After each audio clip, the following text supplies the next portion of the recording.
let's switch to this one instead. Excuse me. Hello, everyone. Let's see if the audio is working. I just want to double check on that. All right, looks like it is. So I'm spookier than I have been in the past. Well, yesterday, if you tuned into the preview, and perhaps on previous streams as well. And that's because I'm right in the observatory at the moment. Behind me here is the 6-inch refractor telescope. It's called an astrophysics superplanetary refractor because it's great for the purpose that we're using it for tonight, all the bright planets that are out in a line. So that's going to be our primary focus for tonight, is observing these planets up close with our telescopes. And you can compare it to your wide view that you step outside and see the skies with your eye and all the planets in a nice line. We'll talk more about that as we tour around in Stellarium a little bit, but I will say we did a really fun stream yesterday for the alignment preview to show you exactly what you should look for in your area and how you can use tools like Stellarium yourself at home to try and figure out where are these planets in your sky. Because of course everyone's skies are different across the planet, and I know we have international viewers that tune in. I see everyone saying hello. So hi everyone. Thanks for tuning in tonight. So late, at least for me. We're pushing towards 3 o'clock in the morning because this is an early bird or night owl. For me, I'm a night owl, so I've stayed up late. Maybe some of you are early birds waking up a bit early to join us. And maybe we'll get more people tuning in as time goes by for the as we get closer to that main alignment where we can see all of them. And I want to talk a little bit more about why I might try and run away for a bit, but of course leave you with a view of the planets on the screen while I go to a different location to take pictures of the event in its entirety, hopefully. And like I said, we'll talk more about that as the stream goes on. We have quite a bit of time to look at the planets that are out there already, so that's what we'll spend some time doing. So I'm gonna run through a couple of Kopernik things in a moment, but I think I want to treat you to a view of this object we have in the telescope right now. Are there any guesses in the chat of what planet we're looking at in this image? I will say it's out of focus. I haven't brought in focus yet because I don't know, thought we'd have a little fun here so late at night. So what do you think that planet is? It is a planet, it's just out of focus. And if you know your skies and what planets are rising first tonight, there's a little hint of which planet this might be. And mind you, it's not the entire disk of the planet. Let me see if I can bring that out a little better. There you go. So now we're looking more towards the disk of this planet, into it. But you can see the edge of it there. I see Venus, I see Jupiter. Those are good guesses, and those will be out tonight. But that's not the one we're on right now. Venus is a very good guess, especially because of the way it looks. This is missing a very defining feature when it's out of focus like this.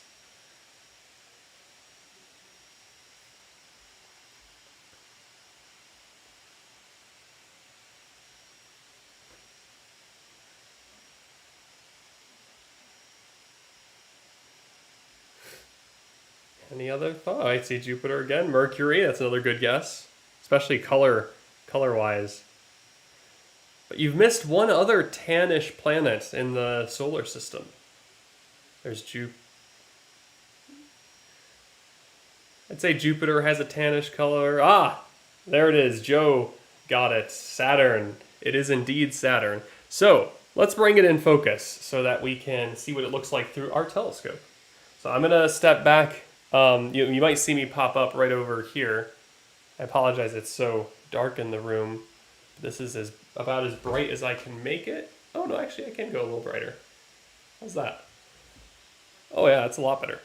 I might be even able to point my camera towards the bottom so that you can see where I go. So behind me here, other side, behind me where my finger's pointing, that's what you look through traditionally. Right now there's a camera hooked up to the telescope so that we can stream this out to you. So I still have to focus it though. I have to bring that camera into focus. Okay, so here we go. Our first look at Saturn in greater detail. I'll probably have to do some rearrangement here. But let's see if that view... Let me bring up the live view so I can see a little better from my end. Let's bring the gain back down. It's down too much. All right. Oh, that's the wrong way. I might need to put the right angle back in. Find out in a moment. Currently the camera system is just at prime focus. Okay, so what we're seeing there is that it's too bright. And let me move it more to the center of your view.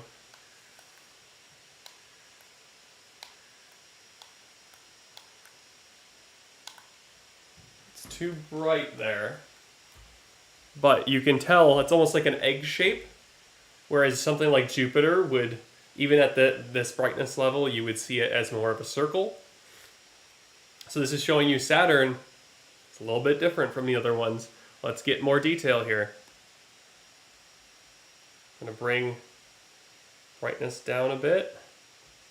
We're not quite there yet because we're not getting excuse me,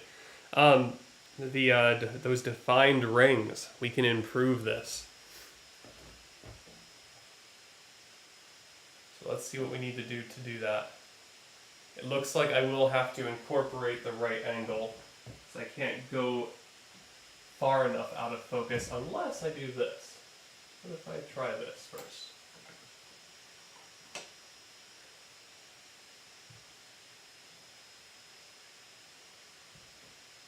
A little better.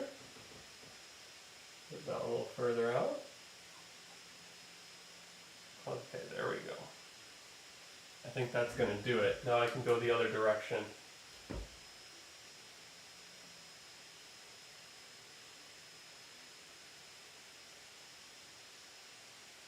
All right, we're getting some more ring shapes there.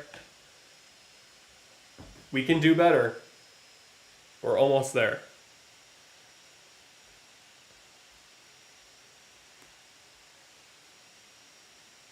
Ah, here it comes.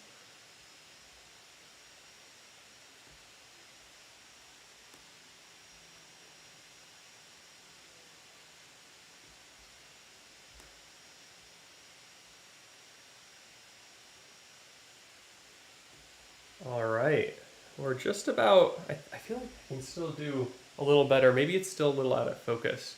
Looks a little fuzzy, and it will always have some haze to it. There's not much way around that. But let me zoom in. This is just a digital zoom, mind you, that I'm doing here. Digitally zooming in, just so I can see it on my screen a little better.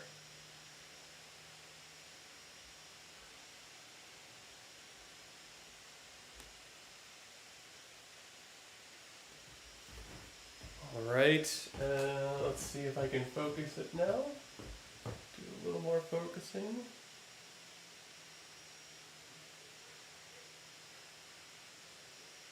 Oh yeah, there's definitely some room to sharpen this image here. Gotta go step by step though, and it's like you're at the eye doctor. 1 or 2. 1 or 2.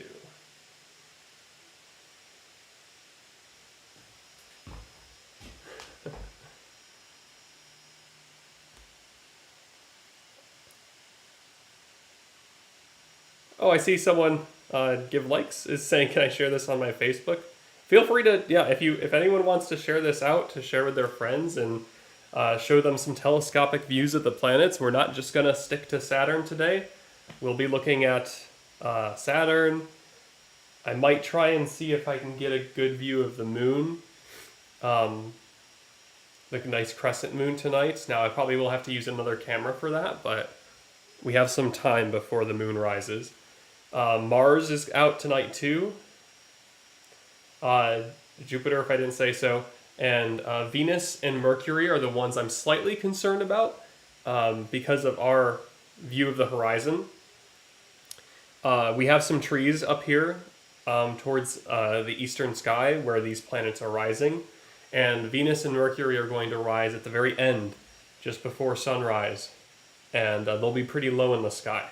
So I'll have to see what I can do to try and capture those in some way, which leads me to what I was talking about before, where I mentioned that I might have to run down to the field to get some wide-angle pictures, to at least be able to have something to share with you later on. I really liked what we did for the lunar eclipse live stream, where we did sort of a presentation, a post-review of it, a retrospection, I think we called it. So that might be something we can do for the Planetary stream as well. I still think we can improve the Saturn image a bit, although it's actually not too bad.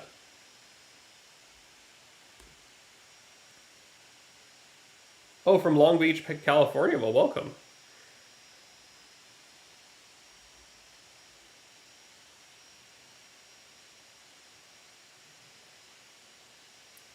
Mary asks, have you noticed the moon waxing and waning on the same night? I've never... It's something that's very difficult to try and observe, I'd imagine. Just because you're going to get a waxing, waning moon as the moon transitions from a full moon. Or rather, transitions to a full moon and then from a full moon. And at least from our perspective here on Earth, that's not a super distinct moment. We have a full day or more of a full moon. So it's a little bit of a challenge to ever try and measure that in any way. New moon might be a little easier, perhaps, if you could catch it. But well, no, no, that's not right, because the moon's very close to the sun, making it very difficult to observe at all.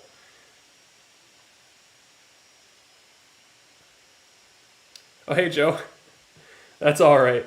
It's been a long night for us here at Kopernik. We had the Kopernik Astronomical Society up here with a bunch of their telescopes out in our field. It was a beautiful night. So many stars, more than I've seen in a while. And just a fantastic night to observe. So, and it will continue to be so as the night continues for our planetary viewing. It's unfortunate the planets are stuck in the early morning sky, but some of them will start to pop out in the evening soon as we head into the late summer and into the fall. And of course, Mars we're going to be on close approach for in December, when it will be the best time to observe Mars. So look forward to that. We'll definitely be holding some Mars streams when that comes around. All right. Now, I'll definitely have, I'll mention, some moments where you can ask questions. It looks like the chat is moving along here, and that's great to see.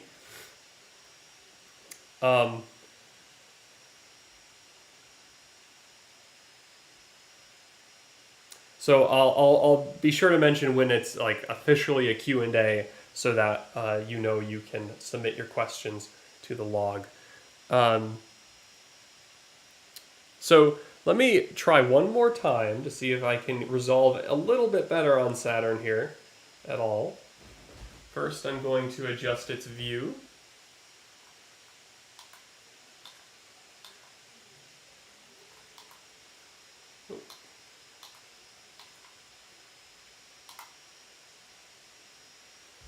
There we go. Okay. And we can even zoom in a bit more. Now again, this is digital zooming. You're really not adding a ton. It's mostly just so that I can see whether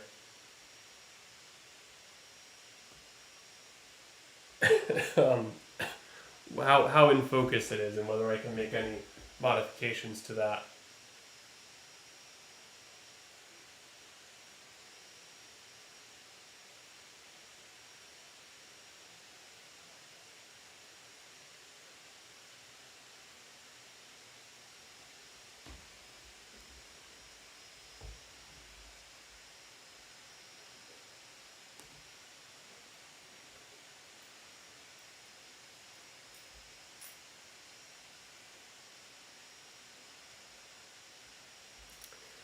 All right, so yeah, it's looking pretty good right now for Saturn. This is our first planet in the planetary alignment for tonight. Now, let me bring up Stellarium. Yeah. By the way, for those that are just tuning in, this is the telescope behind me. I'll get out of the way for a second. There's the telescope in my camera here. And that's the one we're using to view this image of Saturn you're seeing in the big window there. So this is a live view of Saturn from our perspective here at Kopernik Observatory. And we're looking at the beautiful rings. We'll talk a little bit more in just a moment about some of the details you're seeing. First, I want to show you in Stellarium, which is the window below me. Stellarium, if you go to stellarium.org, you can download this software. It's free, and you can get it for Mac, for Windows, even for Linux, if you have Linux. And it's very powerful. It basically allows you to see what your skies look like regardless of weather and regardless of time of day, too. You can do some time traveling with it. So those that are familiar with Kopernik Observatory, we've shown this so many times. I know it's probably super exhausting to see it again, at least learn about it again. But it's very critical for people to know that this is a resource available to you for free, and it allows you to explore the night sky right at home. So looking in the window here, I'll point out with my mouse, this is Saturn. Saturn is almost due southeast right now, and that's what we're looking at. That's where the telescope's pointed. We have compass markings in our dome here that show me just where the telescope is looking. In fact, I have to move the dome because the scope is about to move into it and obstruct our view. So that noise, if you heard it, was the dome shifting so that I could move the window more in line with the telescope so that we don't lose our wonderful view of Saturn tonight. Now, like I said, this Stellarium here, maybe I can even, let's see, Stellarium view. Yeah, let me see if I can adjust this here so that it fits a little better, maybe.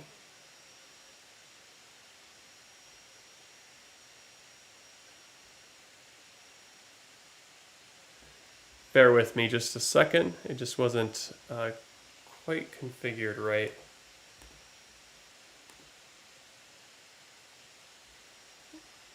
It's not ideal, but I can work with that. Okay, let's try that one. So yep, Saturn's over here. Like I said, in the southeast. Here's Jupiter. Jupiter will be our next target in the planetary alignment.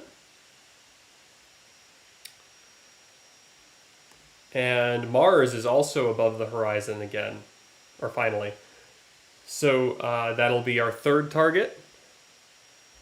And then if we travel through time a bit, because this is our skies as they are right now here in Vestal, New York, where Kopernik Observatory is located. If I travel through time using the fast forward button, we'll see the moon rise. That will be our fourth target. We go even a touch faster. You'll see Venus and Mercury rise as well. And like I said to those that were here in the beginning of the stream, it's going to be a challenge to capture Mercury especially. It's very low to the horizon, and if we keep going, this is our skies at 3:40 in the morning. Mercury will continue to climb Oh, you know what? This is an hour off because of daylight saving time. So this is really 5:30 in the morning when the sun rises. So 4:30 in the morning is our best bet for seeing all the planets in a line up here at Kopernik. And we'll do our best to try and capture Mercury. If it's making it above the trees, we'll see if it pans out. But Venus, I think we have a good chance. Venus, I think we'll be able to see. Now, you'll notice too in Stellarium, you can zoom in on planets by clicking on them. Oops, click on the right thing. Clicking on them. That doesn't look like Saturn to me. That's something else. There we go, there's Saturn. Red crosshairs are when you're targeting planets. And you can zoom in with the scroll wheel and see Saturn up close virtually, like in a simulated environment. Stellarium is your at-home planetarium. So it's really useful for seeing what these worlds look like up close and what they might look like through a telescope. So that matches up pretty well with our view. Now the angle has to do with both the optics of the telescope and how it's positioned in the dome. So that's why when you look at this image of Saturn, it's kind of pointed in another direction. That depends on how we're looking at it in the sky with our telescope, that orientation. Some things will flip around a little bit. Okay, let's go back to the big observing window, because I know Saturn here is the star of the show at the moment, so I want to give you as much time to see Saturn as possible.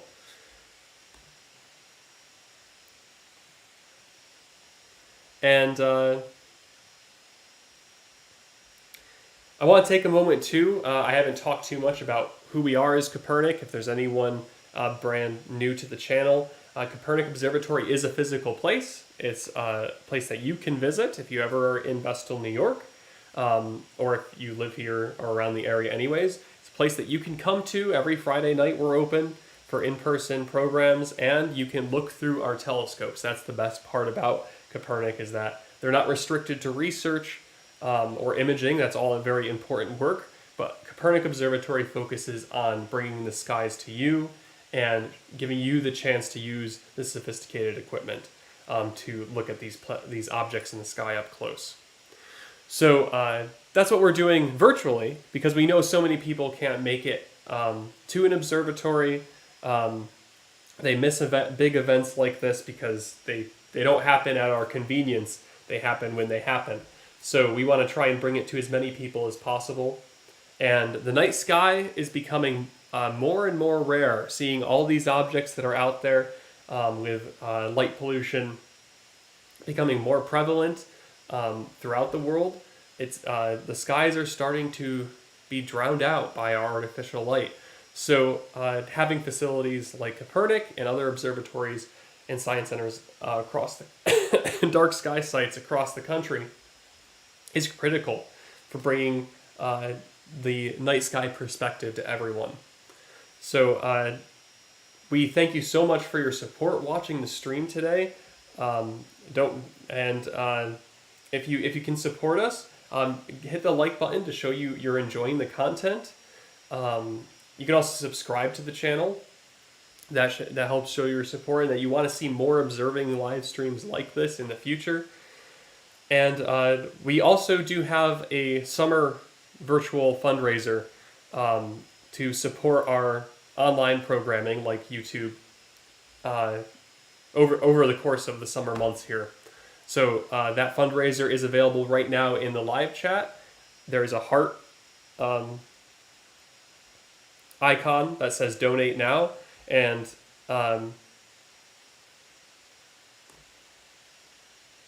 that's the best way to support Kopernik financially. And 100% of those donations go to Kopernik because this is YouTube fundraising. There's no transaction fees for us or anything. So just so that you know your money is actually going to us. It's not going to a third party, which we appreciate too. We've used YouTube fundraising for that reason. So yeah, that heart icon is how you do that. Pardon me, I have a little bit of a cough today. And we are a nonprofit organization, so we really are supported by kind viewers and attendees that arrive in person to Kopernik. And so we thank you so much for any help there. So let's take a look at Saturn.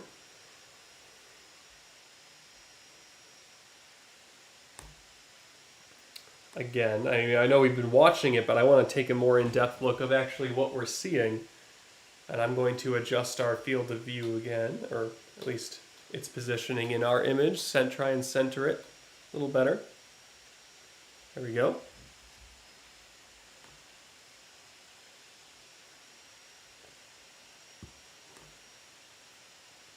Now, okay, so a couple of things we're seeing here with our view of Saturn. First, you'll notice it's a little bit wibbly, or wobbly, or both, wibbly and wobbly.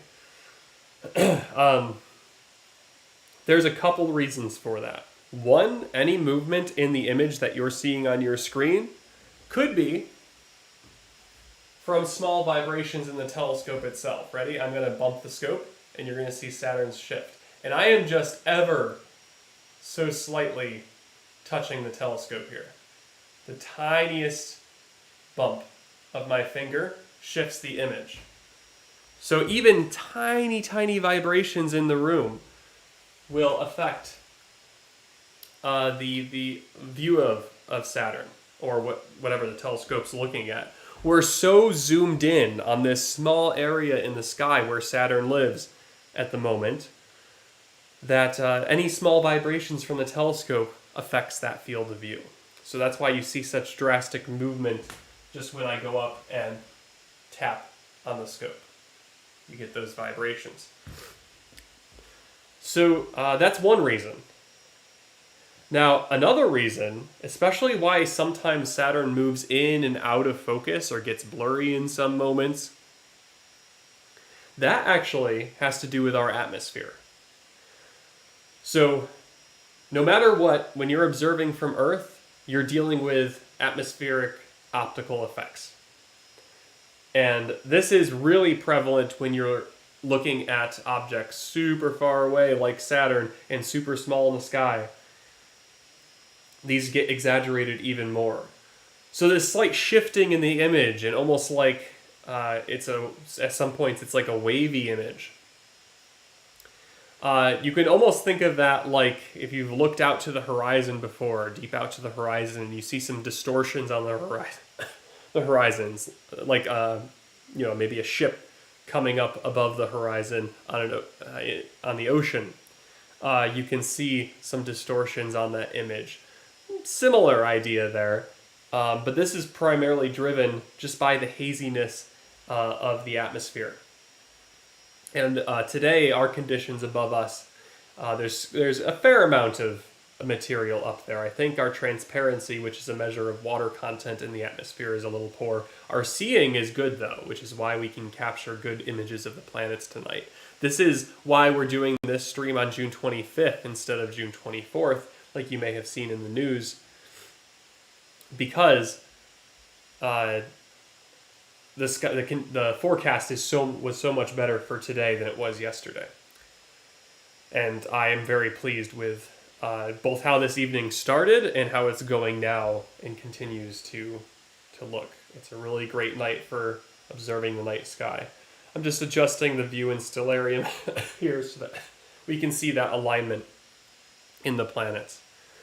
Now, we have Jupiter and Mars out above the horizon. Mars is probably just clearing the trees, but Jupiter is definitely above the trees at this point. So Jupiter will be our next target. And I got to keep an eye on the clock because 4:30 is when we want to try and see all the planets in a line at once.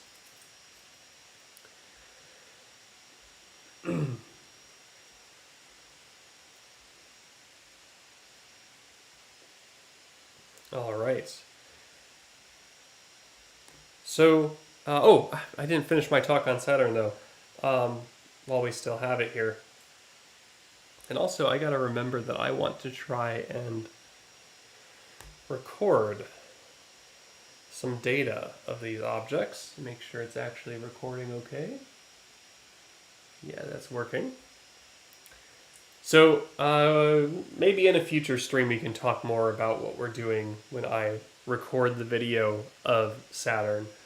But I'm basically capturing a bunch of frames that I can use to build a really nice image of the planet.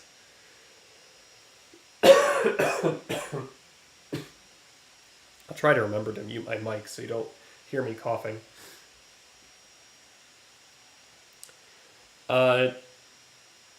Now the rings. This is the one among the nicest parts about looking at Saturn through a telescope. Those rings are huge. Now, interestingly, they're only impressive when you can see the top or bottom of them. When our perspective here on Earth is showing us the top or bottom of the rings. When the rings are edge on, which they do occasionally go edge on from our perspective here on Earth, you can't see them at all. They disappear because the rings are not thick. It's a very thin disk of material. And the particles that make up that ring system are also very small. So that's why we look, if we were to look edge on, we get that, we would only see the main planet, the larger planet. Oh, Lauren, thank you so much for your donation. Like I said, it's really viewers like you and our attendees that enjoy our in-person programs as well, that drive Kopernik's success and our ability to grow and improve our virtual programs so everyone gets to enjoy our resources here. So thank you so much for that kind support. It really does help us in both the short term and long term.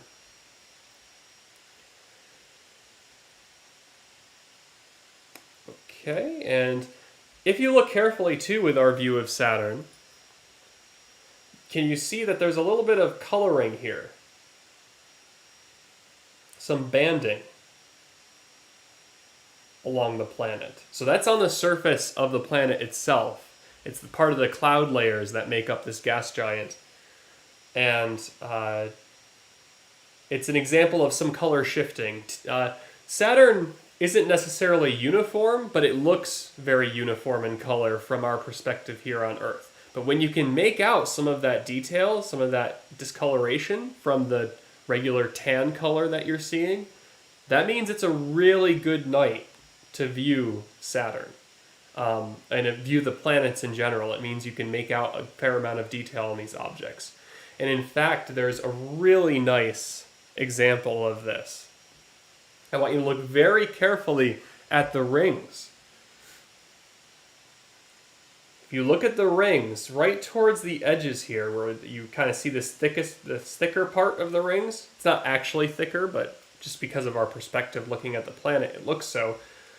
They're about the same width all the way around.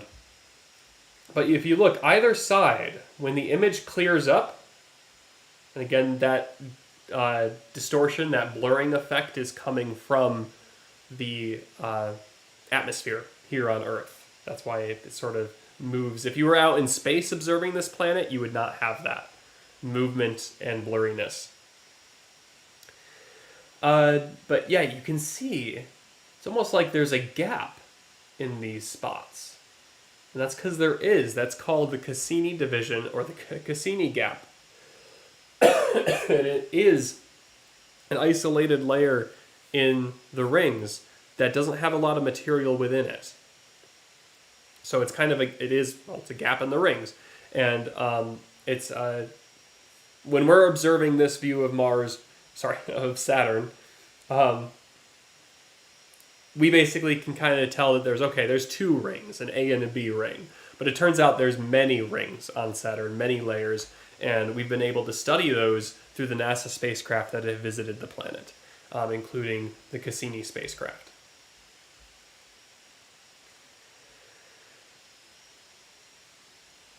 All right.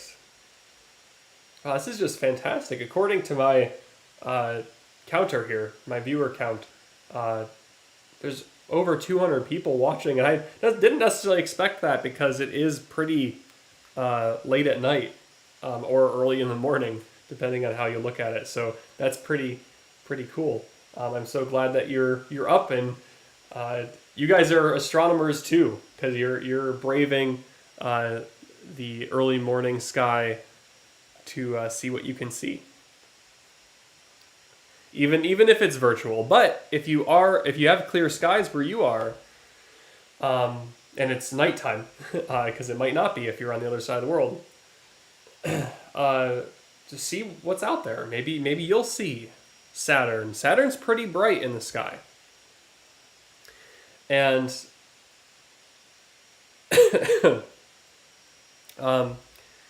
it's a little dimmer than Jupiter, certainly. I'd say about half brightness, actually. But it's bright enough to see with your eye. In fact, there's 5 bright planets out tonight that you can see with your eye potentially, which is Mercury, Venus, Mars, Jupiter, and Saturn. And they will be all in order across the sky.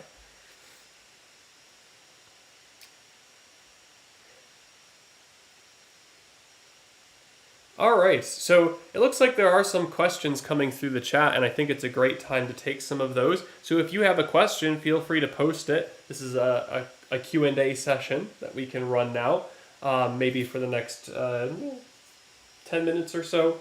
So that'd be 3:26 in the morning here for us. So I'll do my best to go back in the chat and answer questions that I saw.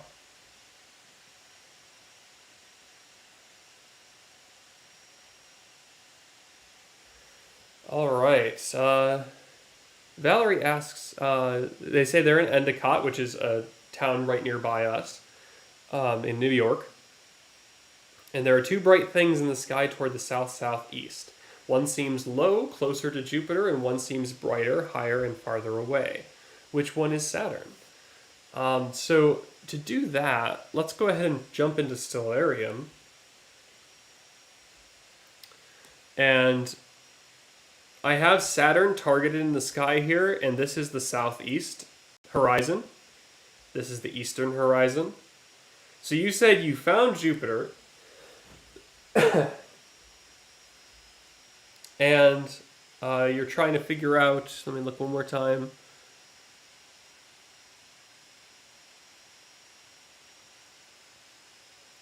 Oh, you're trying to figure out which one is Saturn. Okay.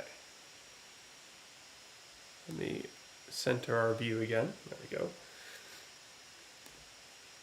All right, so if Jupiter is in the south, I guess that'd be the southeast, sort of in between east and southeast, then Saturn is going to be more south-southeast.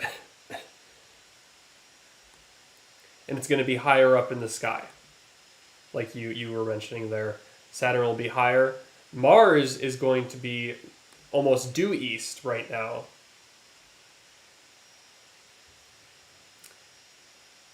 To the left of Mars.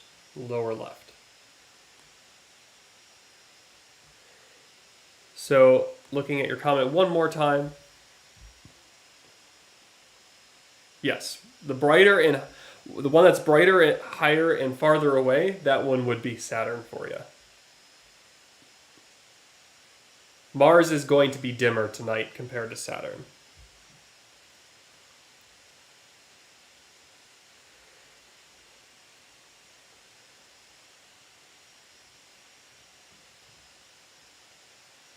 A tired meme, that's a fun name, asks, what's your favorite planet, Jeremy?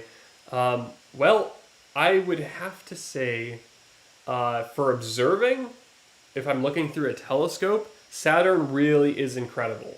Look at just, I think the camera is doing some justice here to what you'd see, but there's nothing like looking through a telescope with your eye, looking out into the sky yourself. So if you ever have the opportunity to do that, I recommend it. But as far as just as matter of interest and matter of study, learning about the planet and so on, That's a really tough one.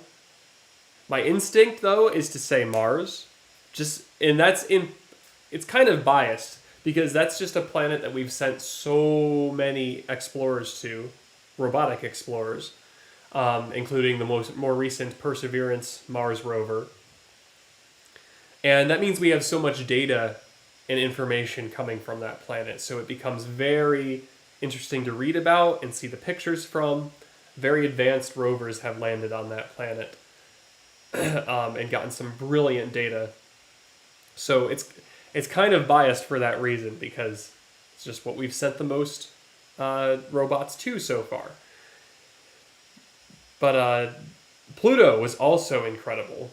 Now, mind you, it's of course not in the main 8, but it's still a planet. It's a dwarf planet, still a planet.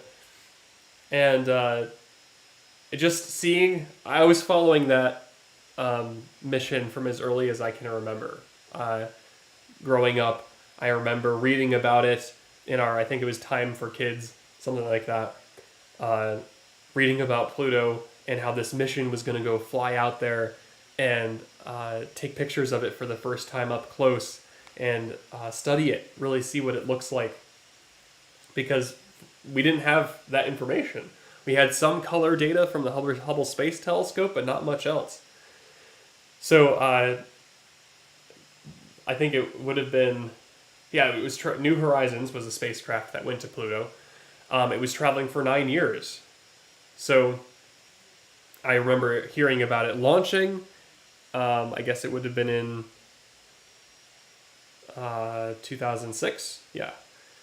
And then I remember leading up to the mission, how exciting it was. In 2015, it finally flew by, and Pluto has this big heart on its surface, stretching across a huge portion of the planet.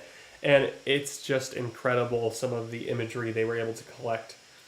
So if you haven't seen the image of Pluto, look that up. Just search in Google image of Pluto, and you'll see the one that came from New Horizons. So that's another one of my favorites. So that was a really long answer, I'm realizing. But I think it was nuanced because it sort of depends on what we're talking about. Observing or just learning and so forth. Great question. Loved it. Oh, thank you, Harvey, for putting in some of our information in the chat so people know more about us and where we are. Brentley asks that they're in Alabama and they're wondering what direction they should look and what time. So it's going to be pretty much the same for everyone. At least if you're in the northern hemisphere, it'll be effectively the same. It'll look a little bit different in the southern hemisphere. But the idea is the same regardless. And that's you are waiting until just before sunrise, around 4:30 for us, and 4:30 in the morning for us here at Kopernik. And you're going to look from the east to the south. And as you go further south looking in the sky, you'll want to look further up because the planets will be higher in altitude as you move further south. And you'll see these bright objects in a line across the sky. We're already seeing them in our view on Stellarium, which is a live interpretation of what the sky looks like right now.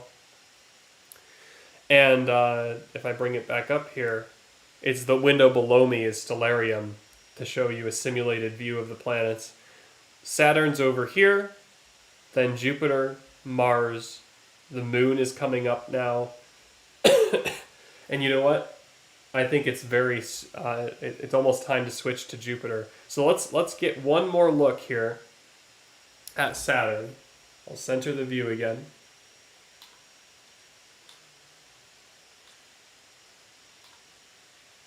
There you go. So we'll have one last look at Saturn, and then we're going to move on to Jupiter. So let's see if I have any other questions here.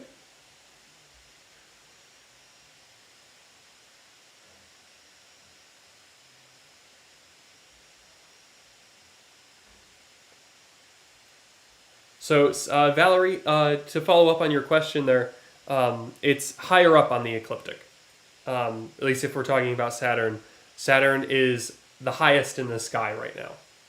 among all the other bright planets that are out.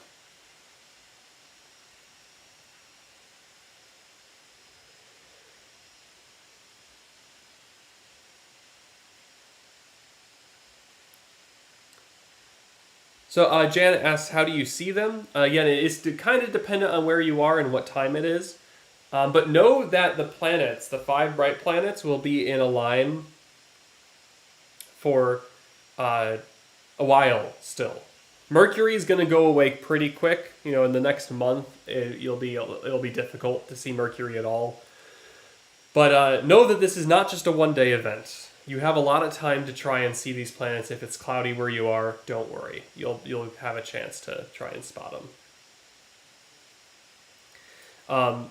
So the main idea, though, is you're going to want to be up an hour before sunrise, looking from the east to the south. And as you look further south, you'll see the brighter planets across the sky go further up in altitude. And so the planets further south, like Saturn, will be high up in the sky. The ones towards the east, like Venus and Mercury, will be low in the sky.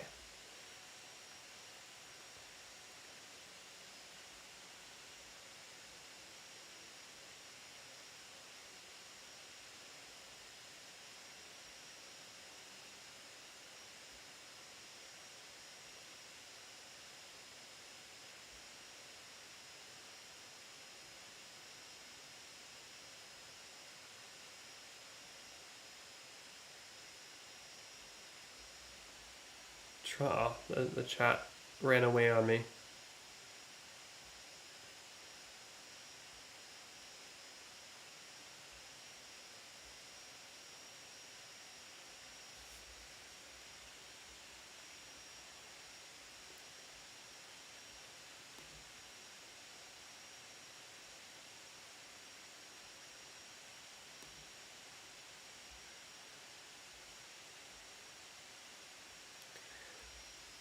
Hecker asks, will Venus be the best to see?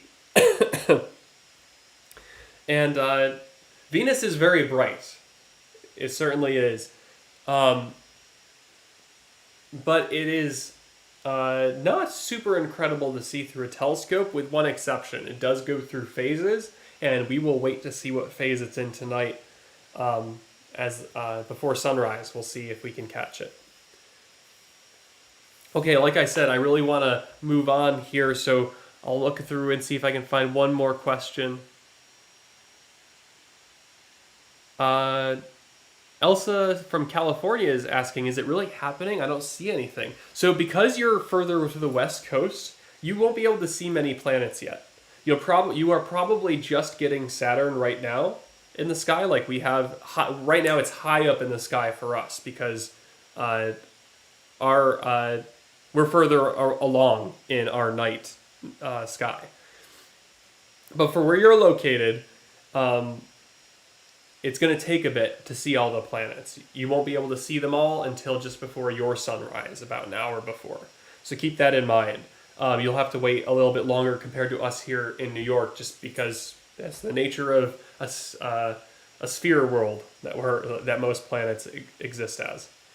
We're rotating around here, and it takes time to spot things from your perspective.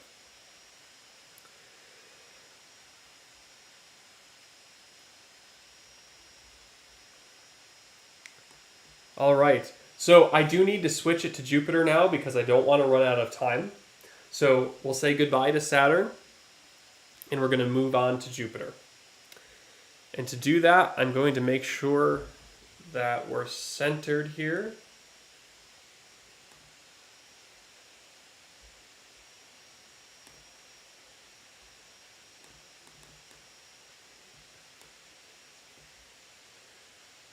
Or as centered as we can be. You know what, we gotta zoom out. So Saturn's gonna get small because I'm digitally zooming out from it. So it's not a physical zoom. But I wanna make sure it's centered in my field of view so that I can get Jupiter without too much fuss. Okay? Alright, let's see what we can do here. Still pretty centered, that's good. I'm going to align my finder scope.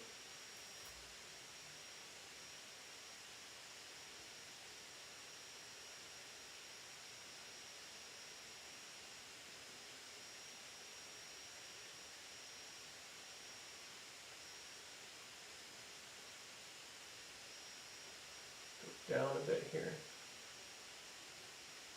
That's good, perfect. Okay, we're going to move on from Saturn. Say goodbye.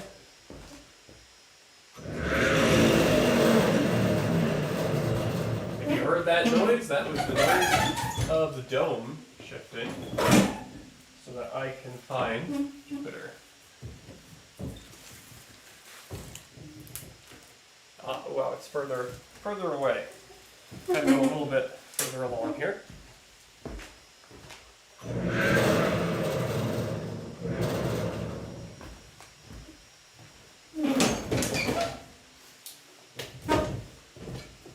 There we go.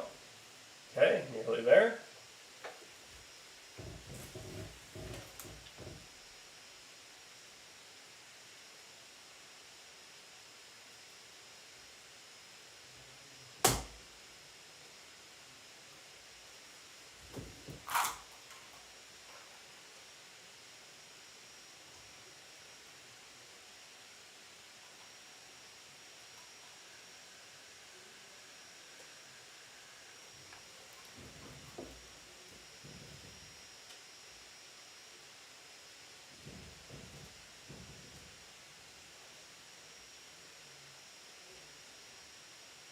There it is.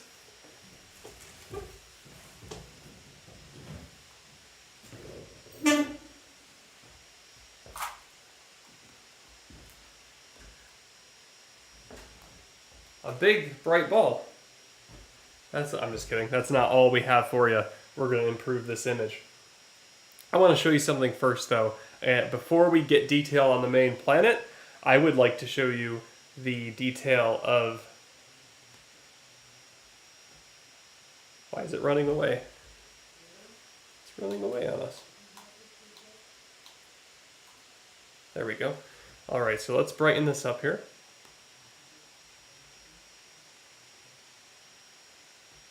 And you'll notice when I brighten up the image, we get a view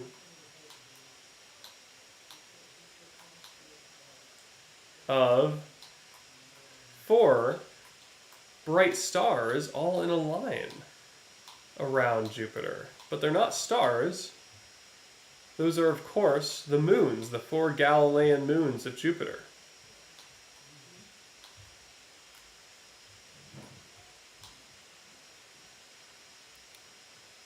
Now, in order, I'll need to zoom in on Jupiter to tell you what order they're in. So I'm going to zoom in the simulation. I'm going to zoom in on Stellarium, and we'll see Europa is alone on one side, and then you have the 3 others, Io, Ganymede, and Callisto. So remember that order, Io, Ganymede, and Callisto. Ready? So we'll do it in the real field of view. So this is Europa, the moon Europa.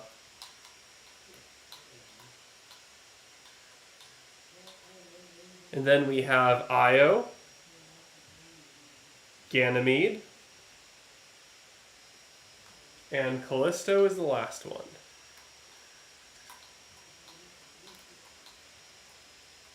There's Callisto. Okay, so those are the moons of Jupiter. Now, the reason I show you these with this full brightness is because we won't be able to see them when I tone down the brightness to show you the detail on the surface of Jupiter. So I wanted to make sure that we took a moment to enjoy the moons of the planet before we looked at the surface. Okay, so here's now for the surface reveal.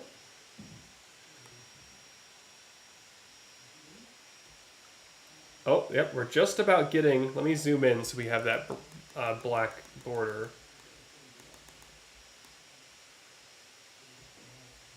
Okay, and we're going to tone down the exposure a bit more. We're starting to get some coloring, but it's still too overexposed in the center. So we got to go even further down. And there we are. Well, let's tone it up just a bit. It's a little too dim. So here's Jupiter through our 6-inch refractor telescope.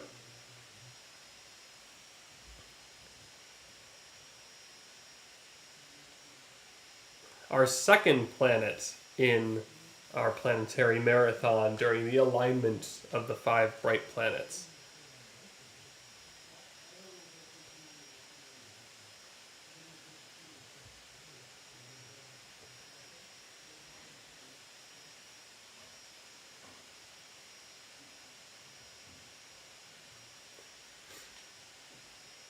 Oh, Hacker was asking, was it moving fast? You mean when it was running away on us? That was the telescope. One of the motors got stuck trying to track it. So I had to do a quick adjustment on it. So that's why it looked like it was veering off. It probably was a mix of motors and the telescope not tracking right. So it's possible that some of that motion was driven by the rotation of the Earth, which is why the planets and the stars appear to move in the sky. But it's hard to say exactly. Could have been a number of factors at work there. But yeah, we're seeing Jupiter with its beautiful equatorial bands on the planet.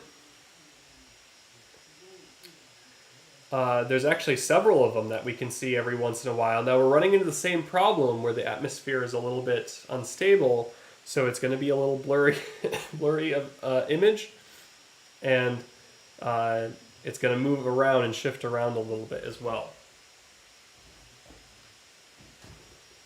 Let me see if I can bring it into a little more focus for you.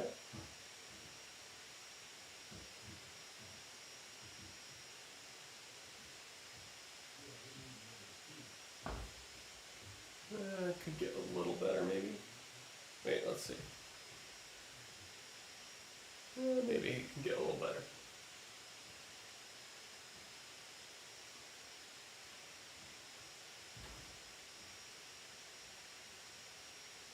Yeah, that's not bad.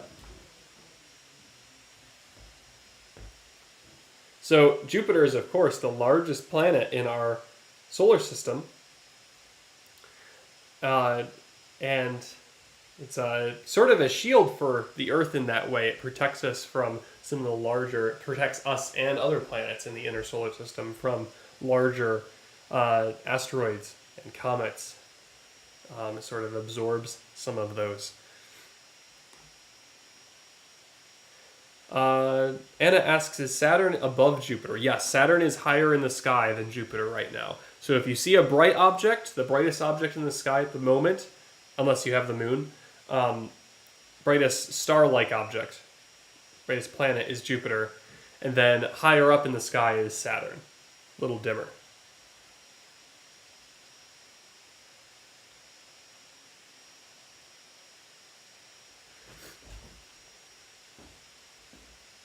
So again, if you're enjoying tonight's content,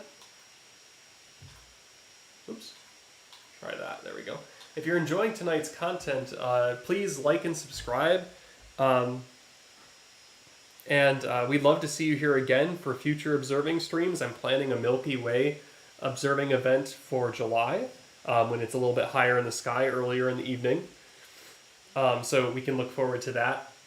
And we'll see what else we can come up with. I want to do a deep sky observing session too for some of the darker objects that are out there.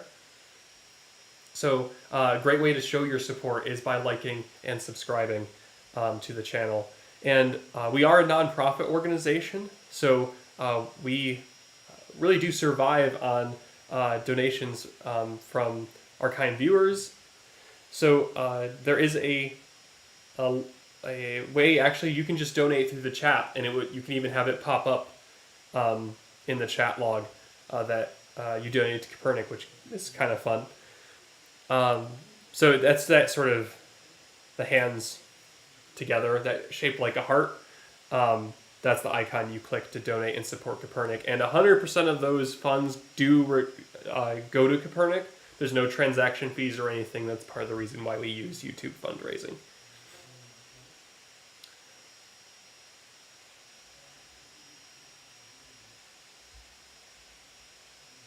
Let's see here.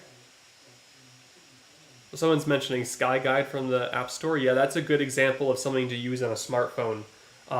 If you want an app that is able to function much like Stellarium, that's a great one. Not the only one out there. There's also Starwalk. There's another one that I'm forgetting. But yeah, there's a few out there that are great to use.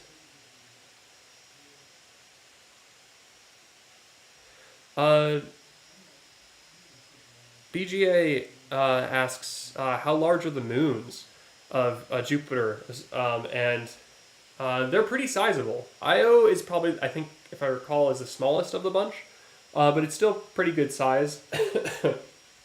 Ganymede is the largest moon in the solar system, larger than our own moon. And in fact, there's even a second large moon in there too, Titan, that is orbiting around Saturn, is the second largest moon in the solar system. So we don't have the first largest. The first largest goes to Jupiter.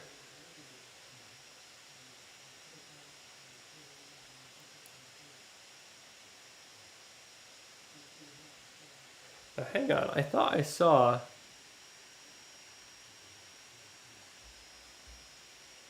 I'm trying to find it again. I guess not. Okay. No problem.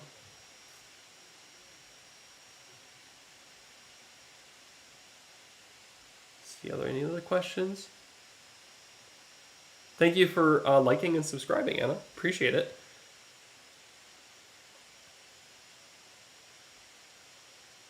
Joe from Wilson, New York, not too far from us. In your opinion, what's better for viewing planets, reflector or refractor? I really like this refractor that's behind me that we're using for Jupiter right now. It's an excellent scope, and it allows us to really zoom in on the planets because of its long focal length. We get some really great magnification, and the bright planets show up no problem with great detail in it, like we're seeing on the camera view here. With that said, a larger aperture reflector, for example, like our 20-inch telescope, will resolve more detail on the planets because it's collecting more information and collecting more light. So at a certain point, a certain stage, reflectors will be better. But in the end, it's the scope that you have with you that works the best, right? So if you have a reflector, try it out. If you have a refractor, try that out. But if you are specifically looking for planets, my advice is just to get something as large an aperture as you can to collect that information from these objects in the sky. But look at the magnification, the usable magnification levels as well, because of course if you can't push magnification on a scope, planets are small in the sky. You really need to be able to zoom in close. You don't want a wide field telescope. And of course that is controlled by the eyepieces. Your magnification can adjust there, but there is a usable magnification versus an unusable. Sometimes telescope manufacturers will advertise something that's way higher than you would ever use on a telescope. So keep that in mind too.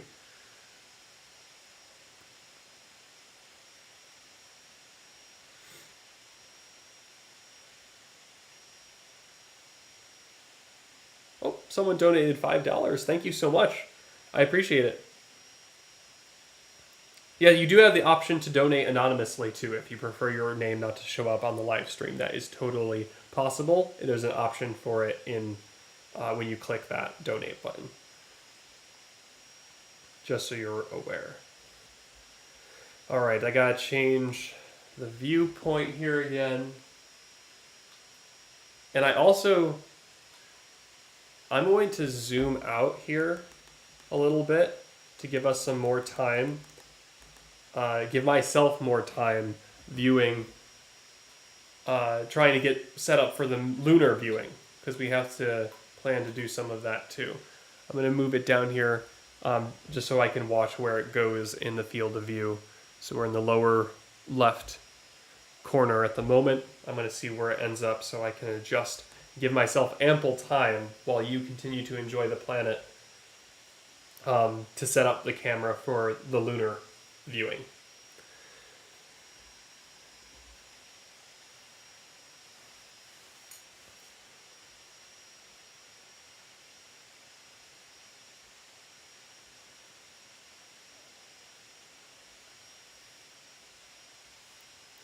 I saw a question somewhere here.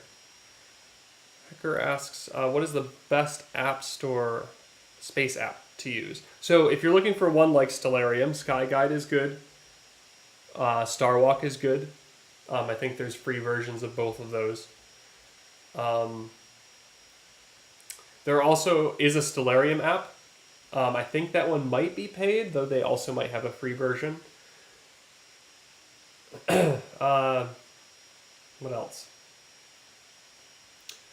If you're looking for something more advanced, Sky Safari is incredible. And yeah, if you're looking for an advanced app, Sky Safari is probably the best route to go.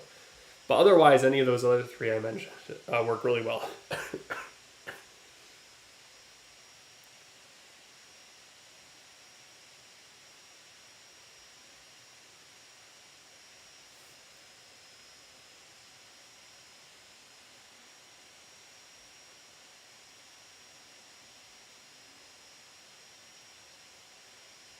I think I missed your question there, Young. Did you post it earlier?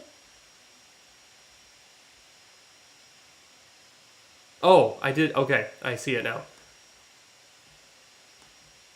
On the simulated planetary objects theory. Yeah, I don't know if I know that. Like you said, it might be above my level here. Sorry, I missed that. What else?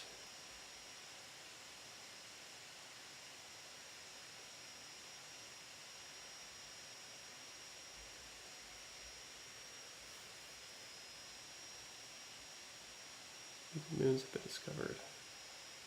Oh yeah, so someone's commenting here. CW's commenting about all the moons that have been discovered around Jupiter, and also the rings. Yes, absolutely. So there's Selena's asking, what year will this cosmic parade of planets happen again? So the next time you'll get a similar orientation is 2040. Usually you have a couple to a few times where you're able to see the planets in a line across the sky a few times a century, I should say.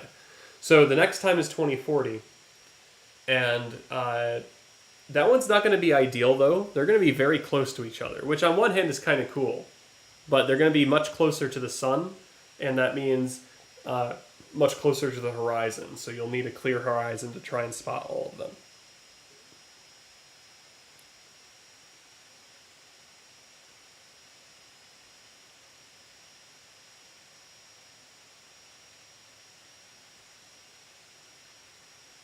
Saracella asks, I can see the planet without a telescope? Yes, yeah, absolutely. Now, you won't see detail per se, because they will just be points of light in the sky to your eye. But they'll be bright. They'll be nice and bright in the sky. And that's what we're really, for this alignment, what will be cool is to see them all lined up. You won't see the detail on each of the planets, but you will see them lined up in the sky nicely. So there's a couple ways where we can view this event. We can go one at a time, or we can try and see them all at once in a wide field of view. Todd asks, is it Europa that is an ice moon and possible that life may exist in its oceans? Yes, Europa is one of the icy worlds that almost assuredly has a liquid water ocean underneath its icy crust. And yes, if there's liquid water, entirely possible it's a good place to search for life. So Europa's one of those, and another great candidate is Enceladus around Saturn. Very similar, where you have an icy crust and liquid water underneath.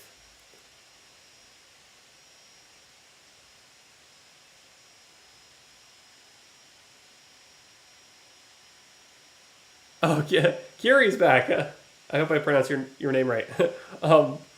From yes, I really enjoy that you guys are tuning into these live streams over big screen. And for those in the chat that don't know what big screen is, it's a virtual reality application that you can use to socialize and interact with each other as you watch some content. It can be watching a movie together in a virtual space, or it could be watching things on YouTube like they're doing there in their big screen room today, watching our live stream in virtual reality.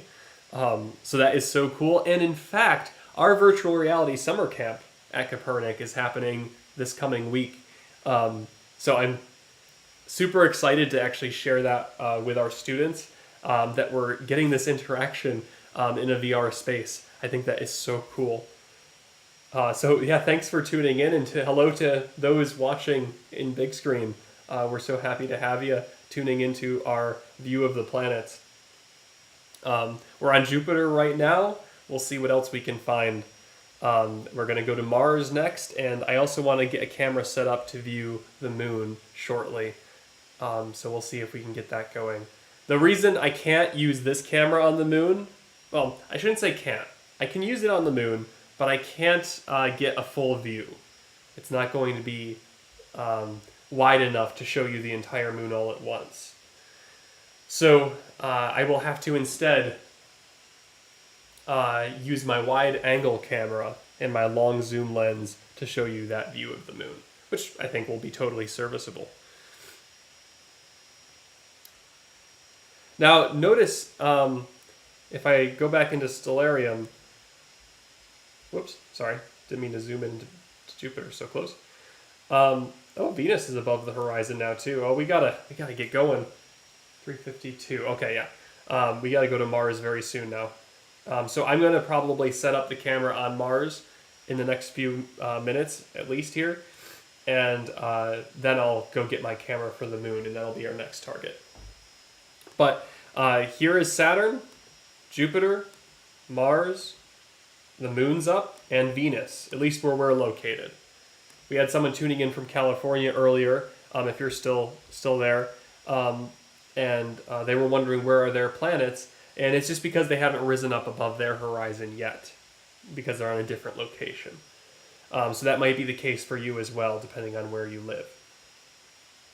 I hope everyone has clear skies for an event like this, but don't worry if you don't get to see it tonight. You'll get to see the planets in alignment for a few days to come still. With one exception that makes tonight and yesterday kind of cool, is that you have Venus here, rising. Mercury is following it. It's still below the horizon right now. But you have Venus, the moon, Mars, Jupiter, and Saturn. And that's in order of where they're located in the solar system, in their orbits. So even the moon in this case. Now, tomorrow, if I skip ahead to tomorrow, here's the moon. We'll target the moon. I'm going to go ahead and click to June 26th. And it's not in order anymore. It's right on top of Venus. It's almost like a moon of Venus. There's kind of a cool conjunction going on there. So, I mean, that's kind of neat in it of itself. But we're viewing on June 25th. So this is our view of the event. So yeah, it's, oh, you know what I should put on here is the ecliptic, so that you can see this is what the planets follow along. This red line called the ecliptic is where you'll find the planets stretching across the sky and why they appear to look like they're in a line. Oh, we're losing Jupiter here. So it is going down. I'm going to bring it up here instead.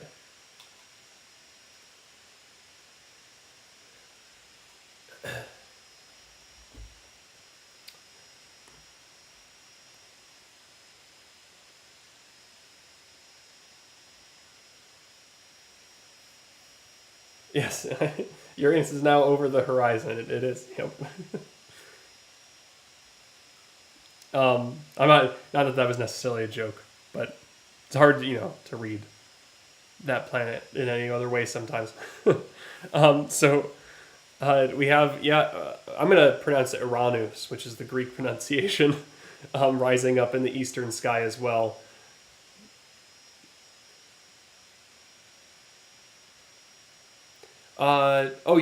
These look like stars but not flickering, right? Yes, that's the planets don't flicker, like the stars do, so they won't twinkle. Whereas the planets are a nice steady light compared to the twinkling stars.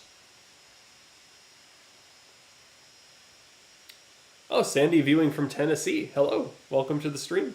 Maybe you were already in and I just missed your comments before, but welcome, all the same. Becky asks, what name is the program that you use? The one that is in the window below me is listed there. It's Stellarium. You can just search for that in Google and you'll find it. It's free to download, and you can even use a web-based version if you have a Chromebook or something. Yeah, you should be able to see some of this in New York now up to Venus. We're still waiting on Mercury to rise above the horizon. Can you see Neptune? Not yet. Sorry. I was thinking of Mercury still. Neptune is out. It's in between Jupiter and Saturn, but it's very dim and very difficult to find and see. So that's why we're not looking at it right now. All right, I think we're ready to go to Mars. Before we do, I got to take a quick video of Jupiter before I forget, because I'm trying to capture some data that we can use to put together a really nice clear image of what we're seeing on the stream tonight. So that I can, we can share those at a later date with you on a future live stream or just video. So you can look out for that, and the best way to stay tuned for upcoming content is to like and subscribe to the channel. And you'll see more from us, certainly.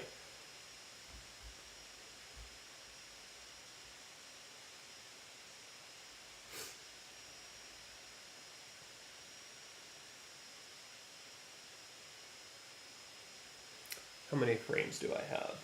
Quite a few. Okay, that's a good enough amount of frames that I can use to put together an image. So now we're going to go to Mars, and for this I need to zoom out again so I can center Jupiter.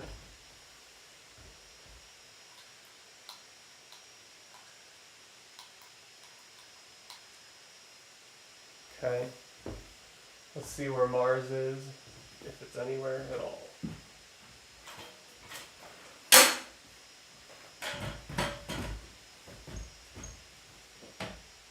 There's Mars, yep. I might be able to get to it without too much trouble. Yeah, it's pretty close, so we'll give it a try.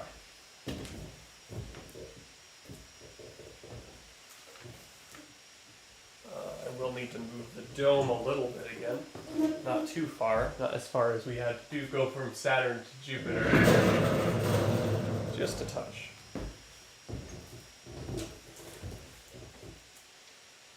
Alright, to Saturn, there's so many planets out, I keep getting confused. And you know what, it was Saturn and Mars that I confused earlier, wasn't it? Huh. That's what you get for staying up late looking at the planets. Worth it.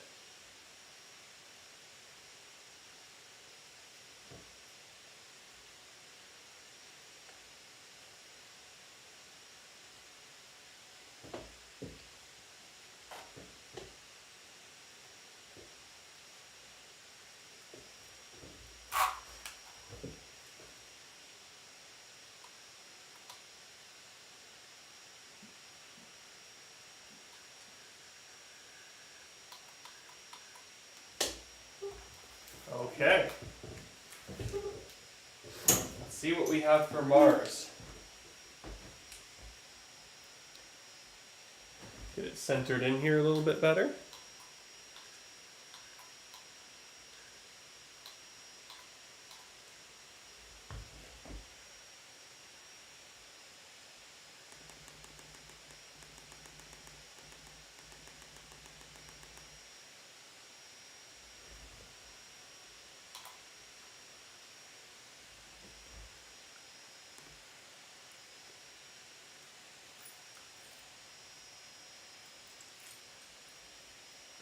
Ooh, Carlos asks, it says that they're from Cancun, Mexico. Where should I look if it's visible from here? You should actually have a really cool view of this event because you're closer to the equator.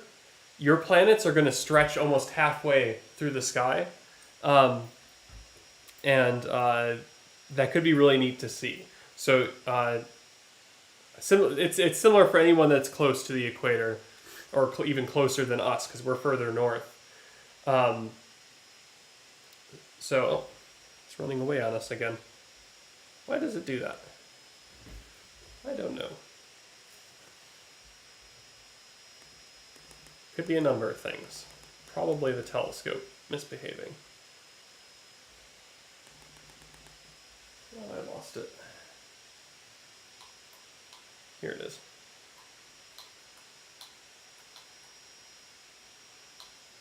Yeah, it's the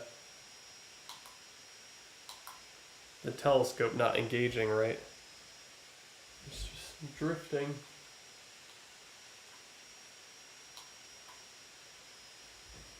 There we go. The clutch is engaged. I think.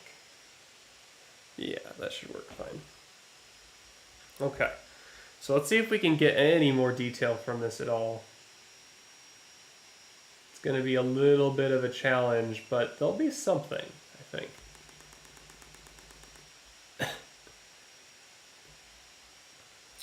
Okay, so what do we know about Mars? Well, Mars is about half the size of the Earth. It is... Oh, back to... I'm sorry, I got sidetracked. I don't want to mess up the... or miss your question there about where you see it in Cancun, Mexico.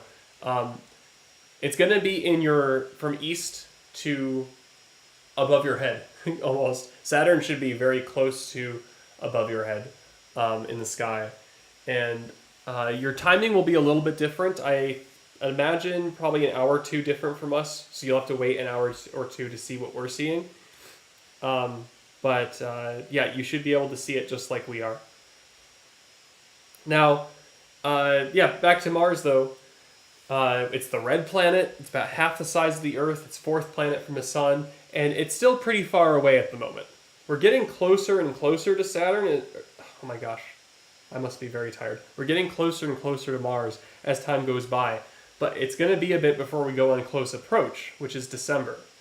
So right now it's still pretty tiny, even through a telescope. But if you look very carefully, can you see that little patch of white at the bottom of the image? It kind of jumps around, and that's because, again, it's just a hazy night and it's disturbing the view that we're getting. But if you look carefully at the bottom of Mars, you'll see a little bit of white on the red planet. So see if you can find that. And maybe post in the chat what you think that might be. What is that bit of white? And I'm going to go get my camera for the lunar viewing.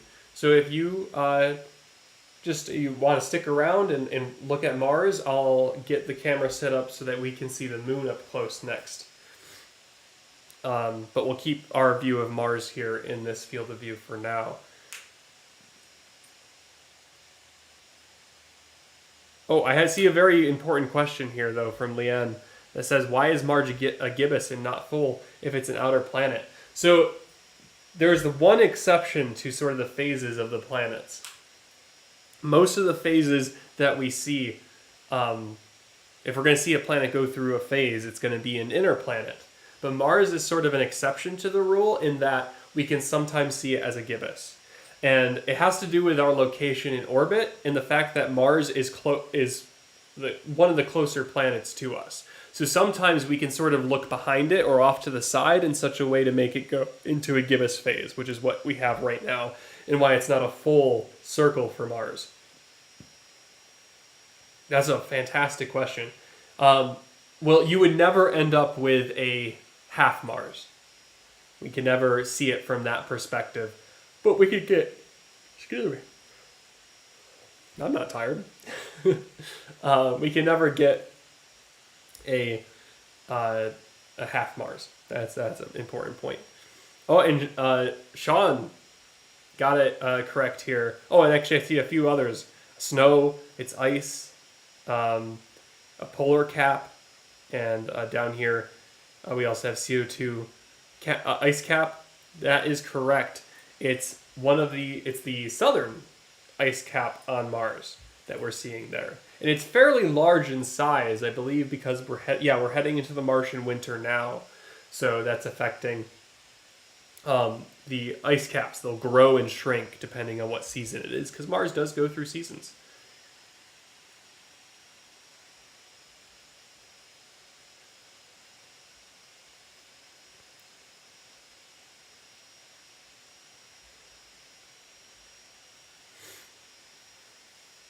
Okay, so I think at this point I'm going to go grab my camera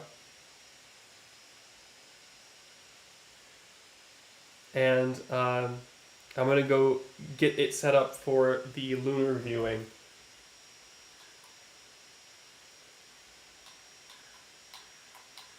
But I'm going to make sure you have enough time with Mars in that time. Feel free to, if people are asking, where did I go? Where's the livestream astronomer? Feel free, if you'd like to put in the chat, just let them know. I'll be back soon. All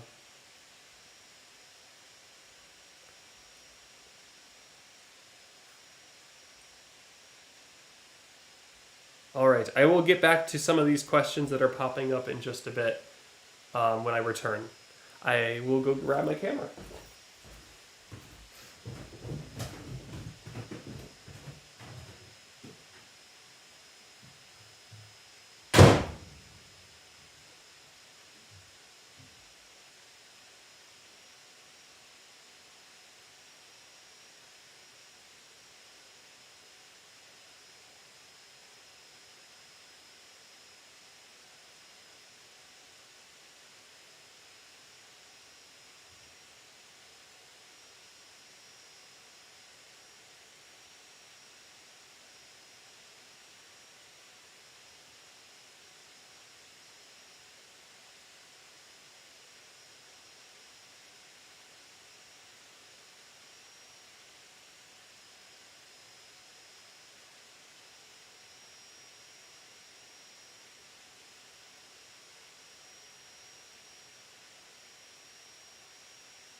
we'll see if we get Venus and Mercury.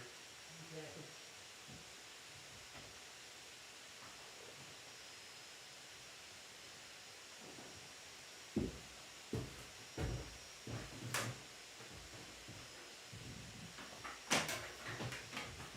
All right, I'm almost done here. Bear with me another moment. Let me see if I can get Mars. Oops, too far.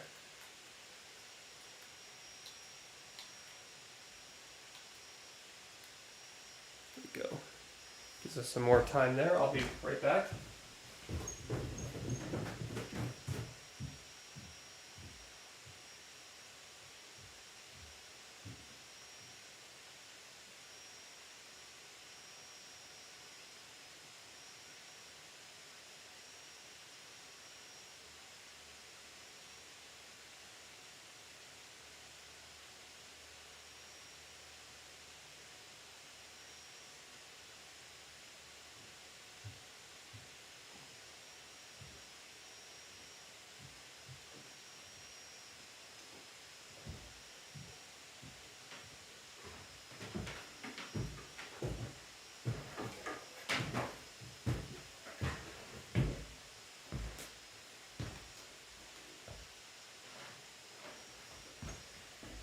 I can move this here.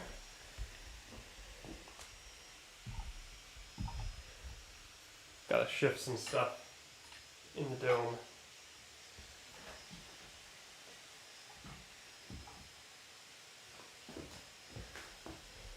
To make this work.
Alright, let's see if we have a camera here.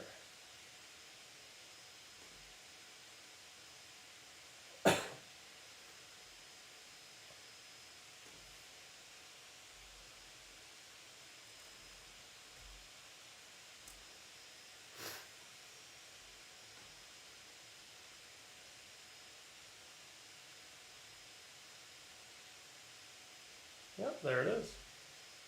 Let's see if we can actually connect. Hope so.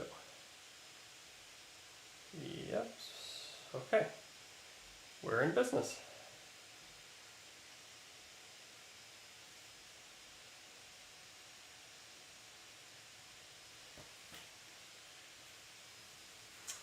All right. I have the view. Now I just need to frame it up properly. So keep enjoying Mars here, and we'll see if I can get the moon.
All right, so I'm back, and we're still waiting for the moon to climb above our trees.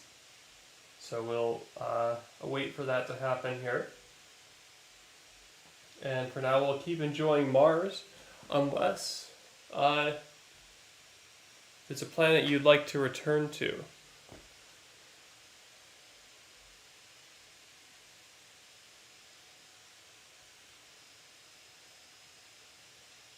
The orange is Mars that we're on right now.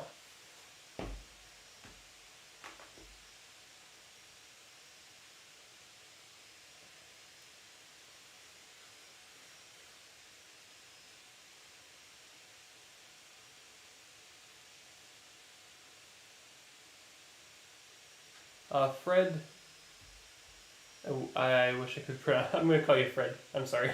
Asks, can you try to see Vesta? That's a good question. Yeah, Vesta is an asteroid in the asteroid belt, and it's not something that we can see easily, but certainly something we can pick up with at least our 20-inch telescope.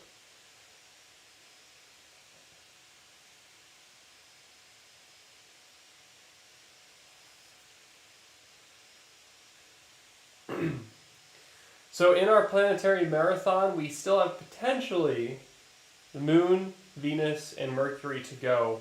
However, I am not super optimistic for Mercury. Venus is still a possibility. But we are going to start dealing with the sun now. The sky is starting to turn blue, not just from moonlight, but from sunlight.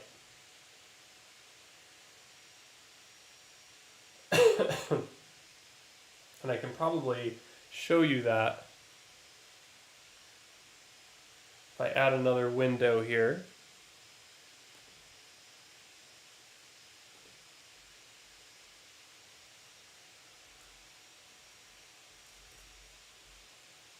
This is going to get a little chaotic looking, but I think it'll be worth it.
So in this box I just added, you can see the conditions of our skies, and they're already turning blue, a light blue.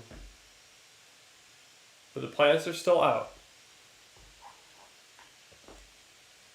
Uranus will not be easy to spot tonight, only because especially now, those dim planets have faded into the early twilight. So those would be a real challenge. Oh, that's not what I wanted. I didn't want to change that, but I am going to change this window from stellarium to our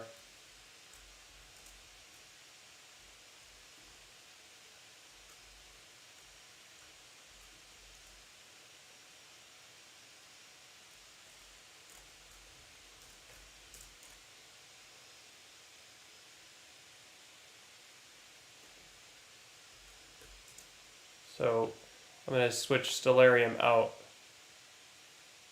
for this box here.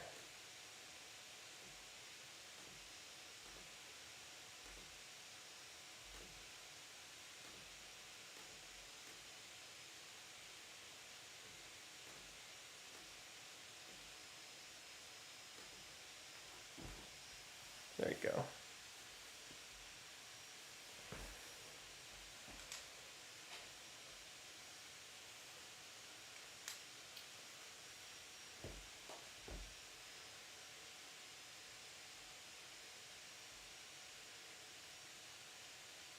So we have a little bit time left with Mars. I'm going to go take a look and see if the moon has gotten above our trees yet.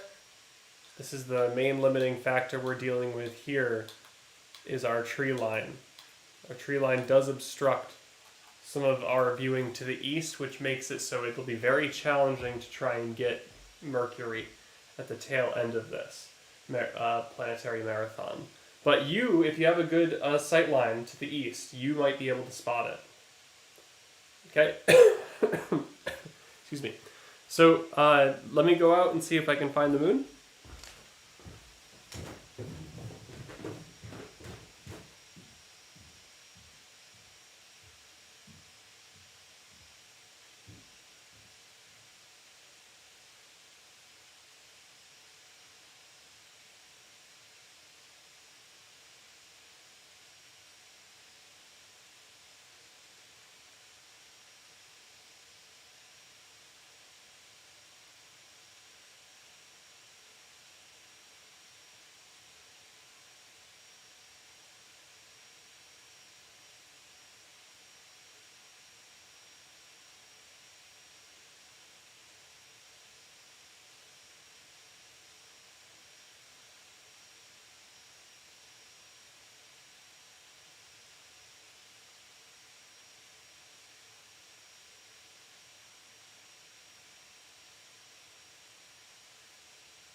All right, we're still kind of waiting on the moon. I have it pointed in the trees, and you can see the dome off to the left-hand view of the smaller window below me. But it's taken some time to get above those trees there, but we'll see it in the frame as soon as it does. So we'll monitor it from now.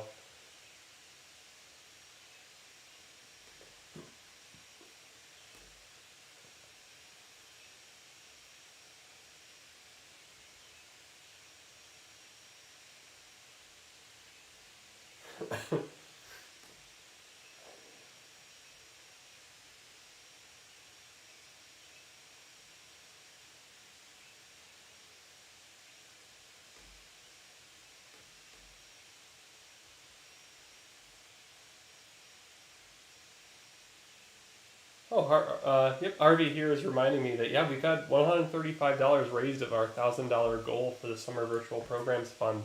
So yes, thank you so much for supporting Kopernik, and if you're in a position to show your support through a donation, there is a way to do that in the chat itself.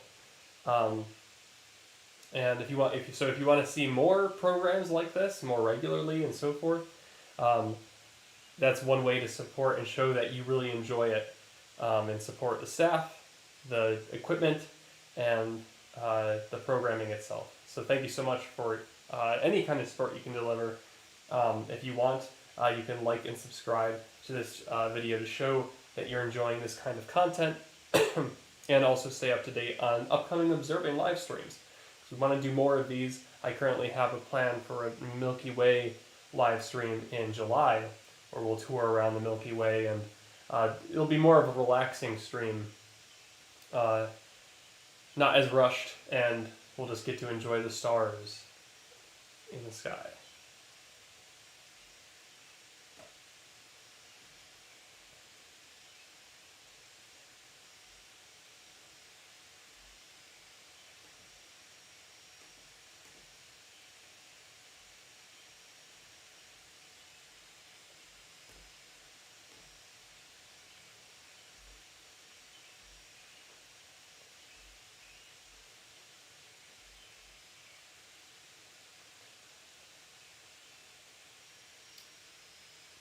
Ishan asks, is this live? So say hi. Hello.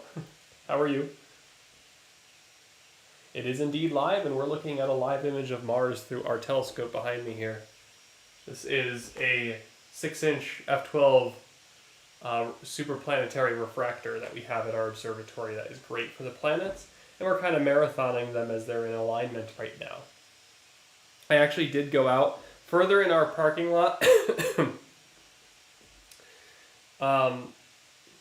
and we have a view of the planetary alignment from there, but because we can kind of get above the trees, but unfortunately that's not where our telescopes are based, and I only have such a long extension cable to bring my camera out, so we're kind of limited on what we can do here.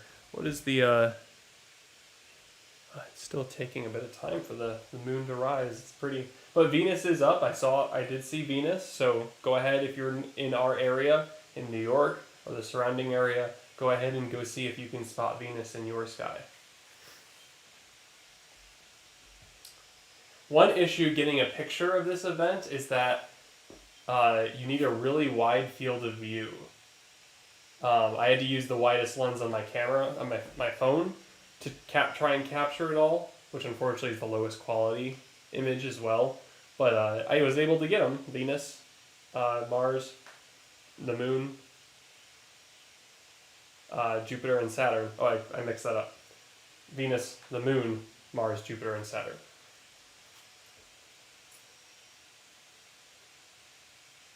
Oh yeah, well, yep. No, I'm here. I'm here at 2 o'clock in the morning here at Kopernik, sharing. Well, not 2 o'clock. It's later than that. 4 o'clock. 4:40 in the morning now. Time got away from me. We started the stream at 2:30, and this one's Mars, that we're looking at right now. Mars is tough though. It's really tiny. It's a tiny planet, half the size of the Earth, and Even with a powerful telescope like this one, it's difficult to make out detail. But if you look carefully, you will see that there is a southern polar ice cap on the planet itself. Leanne asks, Kopernik isn't open on weekdays except for Friday, right? Currently, yes. So we are just open Friday nights for public observing. Though, I mean, if you wanted to just come up and use our site in some cases, if you have your own telescope or just want to enjoy the sky, no one will be here and the facility isn't open. But it's not a bad place to come if you're just trying to watch the sky in a dark sky site.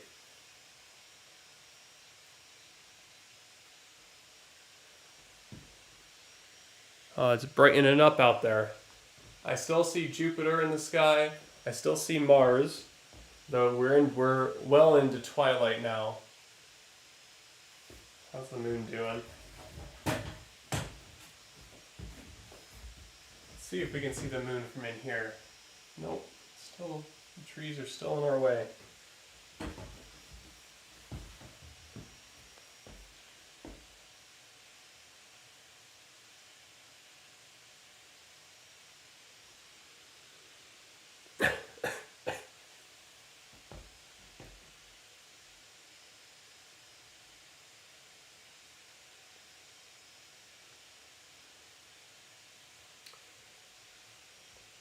Let's see. Meta is asking, will it be visible without the use of a telescope? Yeah, the planets, in fact, if you want to see all of them at once from where you are, you have to look at them without a scope. Because you need that wide view to see them all in the sky. So you won't see detail that way. That's what we're here for. We're providing that detailed look at the planets. If you want to see all of them in alignment, you have to go outside and check that out. Southern asks, will we see all of them like last night again? You can, yep. If it's just before sunrise in your area, you can see all of them just like before. The only difference will be the moon has shifted a bit, more towards Venus rather than almost equal between Venus and Mars. Andrew asks, where are you located? We are located in Vestal, New York. So that's in the southern tier of New York.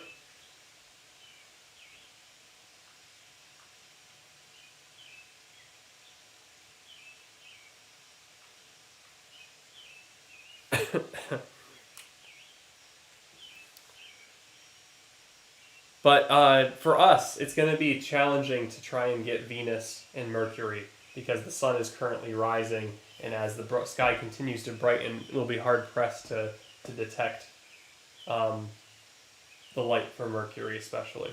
So we'll see what happens there. We have some trees in our eastern sky that prevent us. You can see them in the image below me. That prevent us from seeing some of these low altitude objects. But if you have a clean horizon, you're in good shape.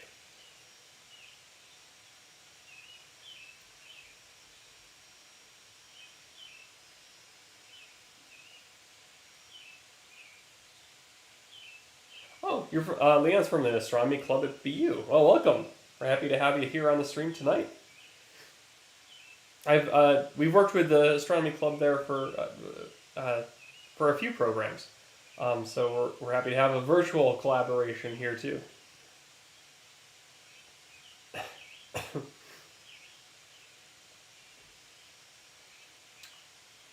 Ishan asks, we can't see Neptune or Uranus, right? And that's true. Right now, especially in twilight, but even in the night sky, it's very difficult to find them without the right equipment. Definitely you'd want to use a telescope to try and get a decent view of it. They're just very dim, very far away objects, and but the nice thing about them is through a telescope you can see their color. You can see that teal and that blue come off of them. So that is a nice bonus. Similar to what we're doing here with Mars.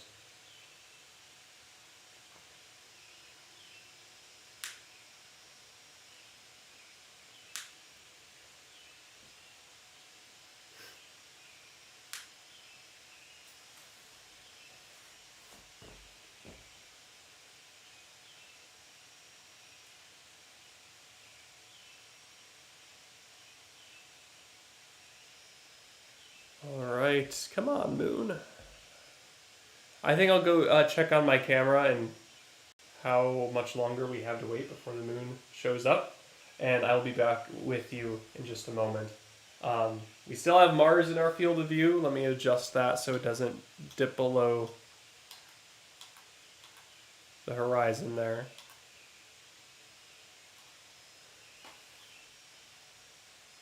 All right, let me go check on the moon once more.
think we lost connection to the camera.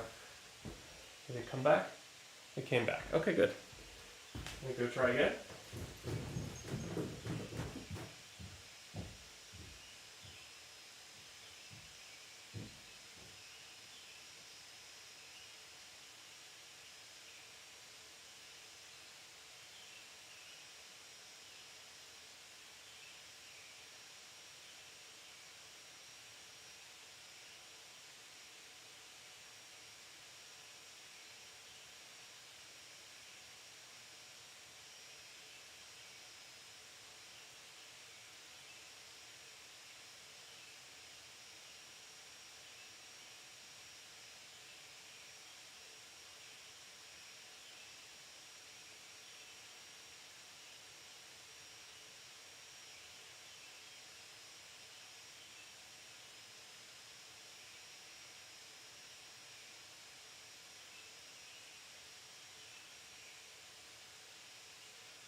I took some time to see if I could spot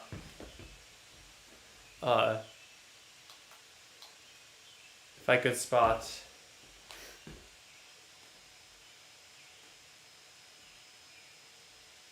see if we can zoom in on the moon.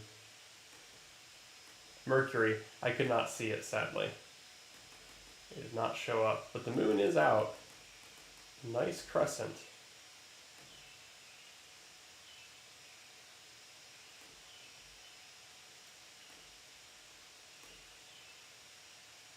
Go.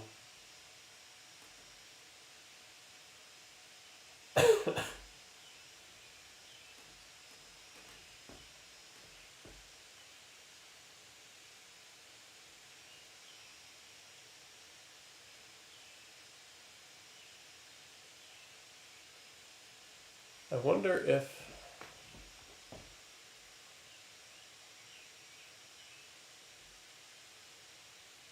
yes, yep, I'm back. I wonder if we can get Venus from in here.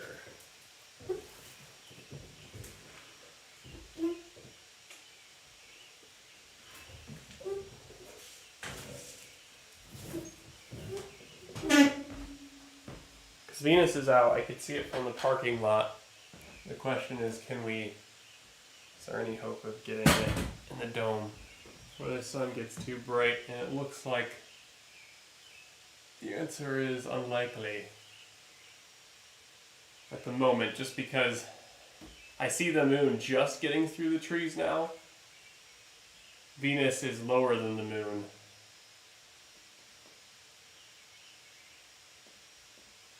I can see about where it is in the trees. So maybe we can... I'll definitely stick around and see what happens. Because if we can get it, that'd be awesome. But it's another about a half hour till sunrise, so that's not good.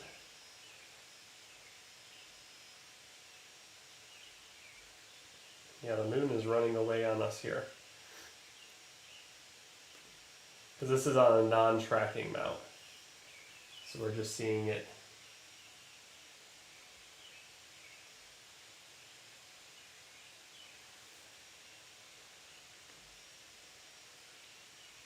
Patricia asks, did anyone see Saturn or Jupiter? Yeah, earlier on the stream, we went right in a row. We went Saturn to Jupiter, and Mars that we've been on.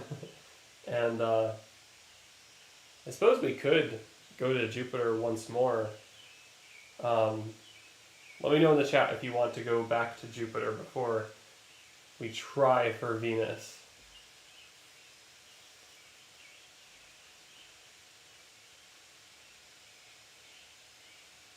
Ishan S, can you show us Mercury or Venus? Unfortunately, I can't. I'm limited by my sight line, my horizon, which is speckled with trees that interfere with our eastern sky.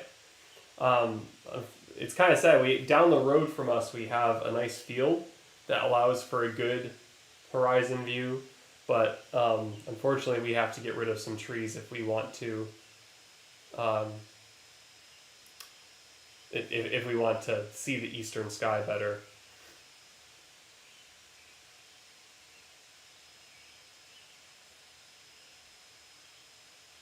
Yeah, you can really see the moon move along in that wide angle field of view below me.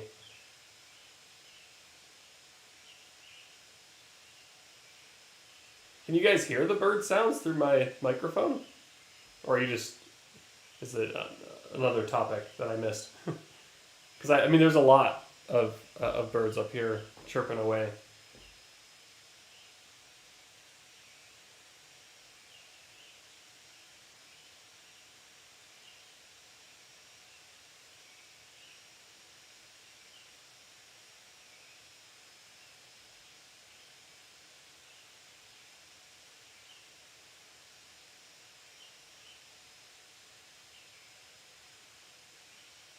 Oh, cool. So the birds are coming through. And yeah, the Venus it's below the moon right now. And it's in the brighter, of course, the brighter part of the sky as the sun rises. Like I said, I can see it. and it is a bright object, brighter than Jupiter right now. But all the same, a challenge. If as the sun continues to rise, I just needed to get above the trees, and then we'd be all set. So I could try and get to Venus. I couldn't spot Mercury with my eye at all, so our chances of Mercury are about 0, I'd say. Mercury was always kind of, for our telescope here, it was always going to be difficult. We did see Mercury, and we did observe it through this one when it was setting with the sun not too long ago. And we were able to image it then. Oh, here. Excuse me. Sorry about that.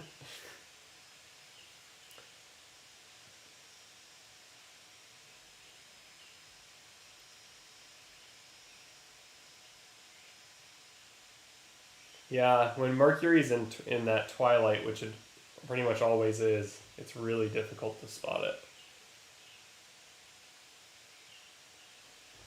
I'm glad the birds are working out. Wasn't necessarily intentional, but we have a lot of critters, and we're pretty far away from the city and town. So, when I stepped outside to look at the camera that's out there, a deer ran off. There's probably a couple of them, but I only saw the one. Plenty of those around here, even in the towns, but they like it up at our site.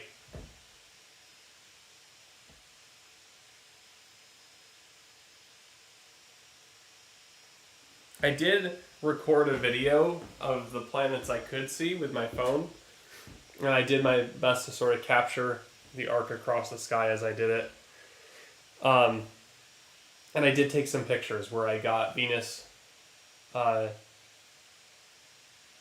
think I did get Venus, the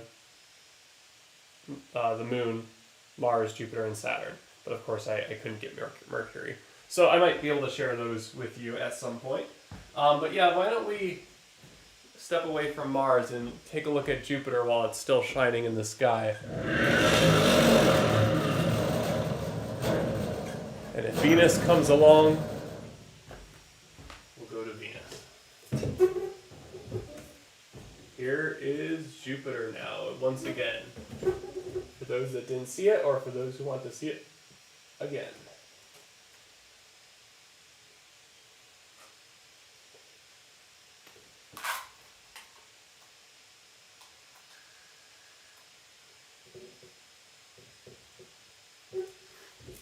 I'll have to zoom out for a moment. Oh no, I see it. I see it in that spot here. There's Jupiter.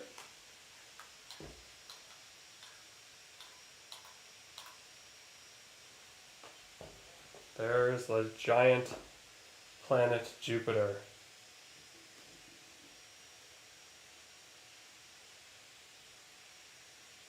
Oh, thank you, Fred, for the update on the Sony capture. I'm going to go adjust that as well.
So yeah, Jupiter's showing up pretty nicely there. Maybe even nicer than earlier, which would make some sense because it's higher in the sky. That's pretty... Actually, I'm going to take some data on that one again, because that looks better than before. Yeah, I might be able to get a decent image out of that. So I'm seeing more of the bands across the planet. Jupiter's looking good.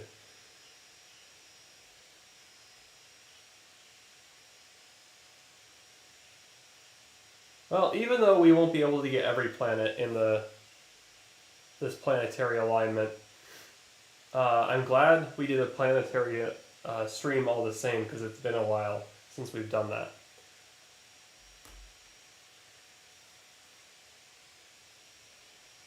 So, oh, we saw Jupiter, Mars, the Moon, and Venus this morning. Very good. I'm glad you're able to see all of them. Or see those 4, rather.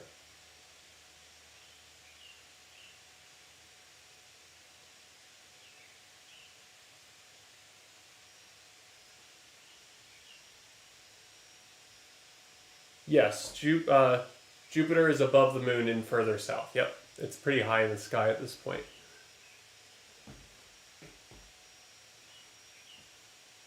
Oh, you're able to see the ISS? Awesome. Yeah, there was a flyover, and again, if you had a full, beautiful horizon to watch for this, there was around us, there was a really... Excuse me, I'm sorry. You know you're tired when your yawns are spontaneous and uncontrollable. There was a flyover of the ISS at around 4 in the morning, and that would have been so cool to see it amongst all of the planets in the sky, because it also arced with it in a similar path to the ecliptic. It was really, really cool from what I was seeing.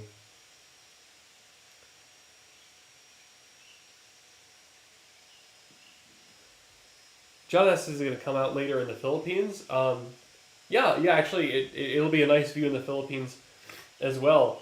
And really, the only places that can't see this event well are if you're anywhere close to the poles. Either pole is where you'd have some trouble seeing all of the planets.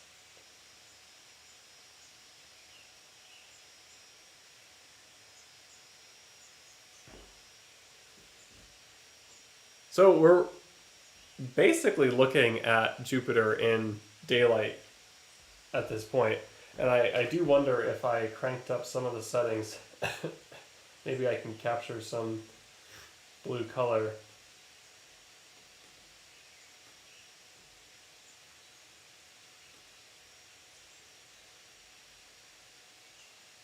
Yeah, a little bit, and there's one of the moons. What about gain? Whoa. And not quite yet. Can't quite capture the blues.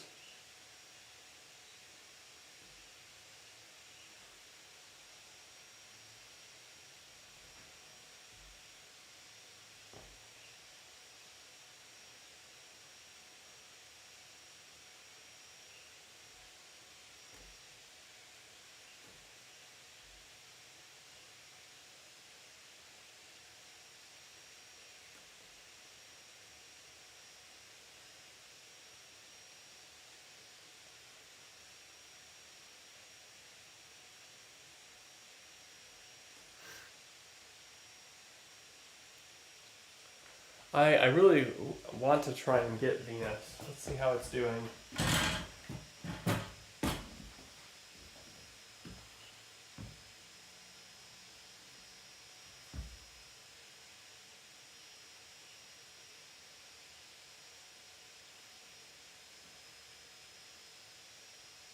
Jupiter's still visible to the eye.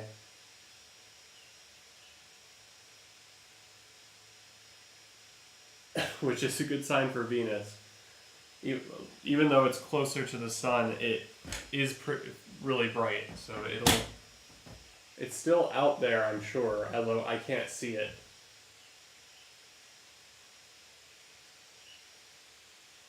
Because of our trees.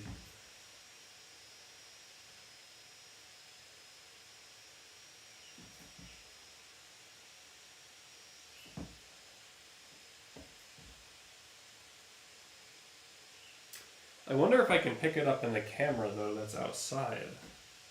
Let me go have a look at that. I mean, you won't be able to see the phase very well, but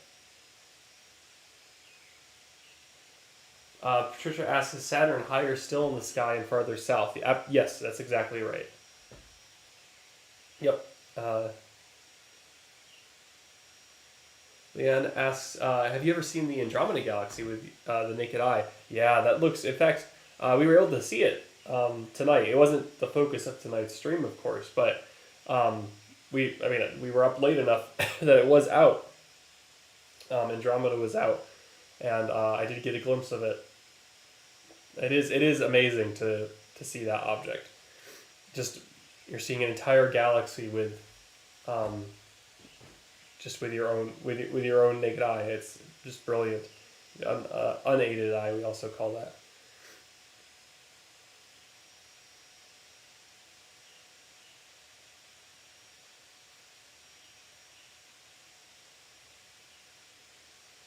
Oh, I'm glad you got to see. Oh yes, from earlier. I'm glad you got to see the event, Carlos. I bet they were pretty high up in your sky compared to ours here. The further you move to the equator, the higher the ecliptic rises up, and you get some pretty nice views of the planet stretching across, almost splitting the sky in half, which is really neat. All right, let me go see if Venus is showing up in the other camera at all.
Did you get your glimpse of Venus?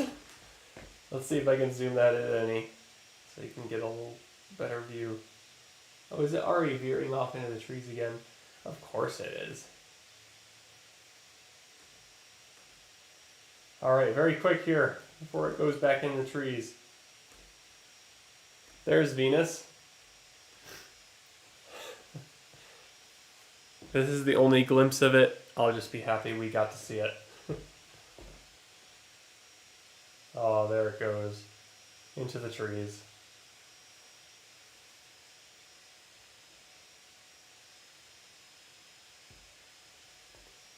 You can see how much brighter it got in the dome with the window open. I don't need the red lights necessarily anymore.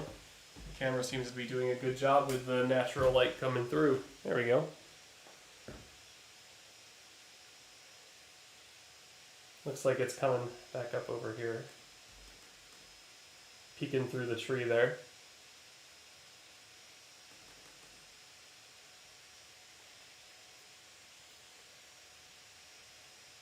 Kind of a cool way to see it, right? It's not, we're not seeing the phase because it's still just a point of light to this camera for the most part, but we are seeing it peek through the trees and seeing the rotation of the Earth in action, which is kind of a cool perspective. Helps to have that foreground of the trees.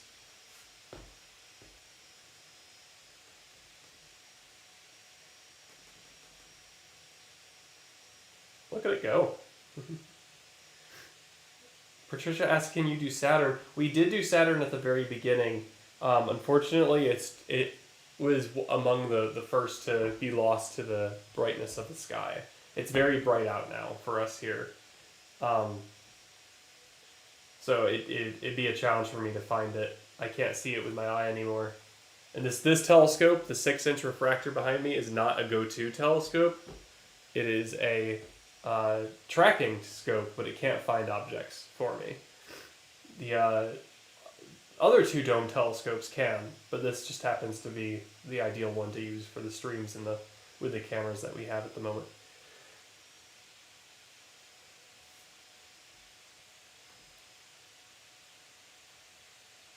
I'm happy to stay up late. That's what we love to do here, is share the skies with everyone, and sometimes that means we gotta stay up a little late.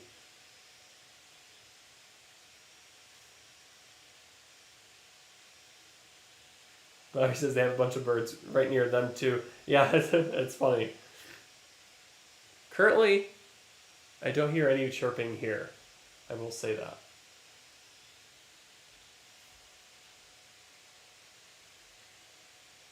Yeah, the Jupiter view is through a telescope. And the Venus view is through a wide-angle camera.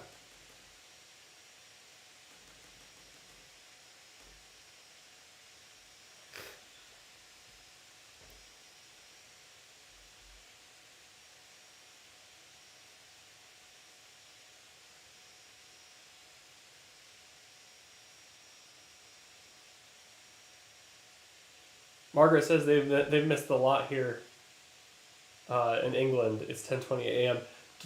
Don't worry, that you can still try this event for the next few days with Mercury included, as long as you have good horizon. Now, for us here at Kopernik, we don't have a great eastern horizon. We have some trees in our way. So I'm going to probably try and hunt down a good spot to look for this myself. And make sure I have a clean view to the east. And same thing for where you are. You still have more chances in the coming days to see these 5 planets in the sky all at once. So keep that in mind. It's not over after tonight by any means. Or yesterday was the reported date for it. You still have time to see these planets together.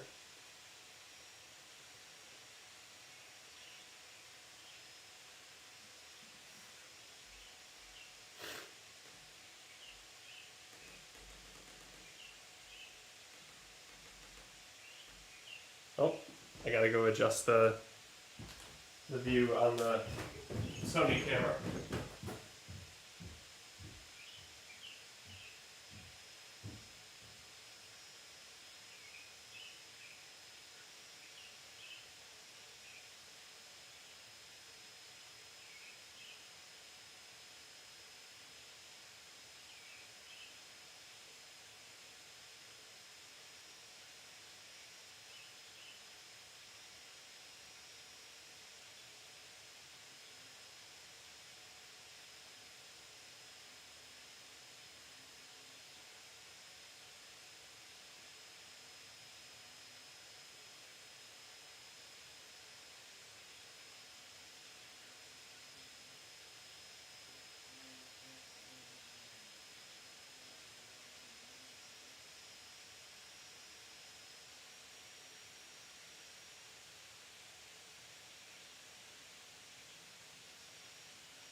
There's Venus again.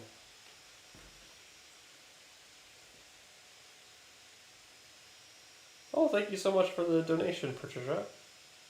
Again, yeah, if anyone is in a position to donate and support Kopernik, we're a nonprofit organization, and it really does help support these programs and expand.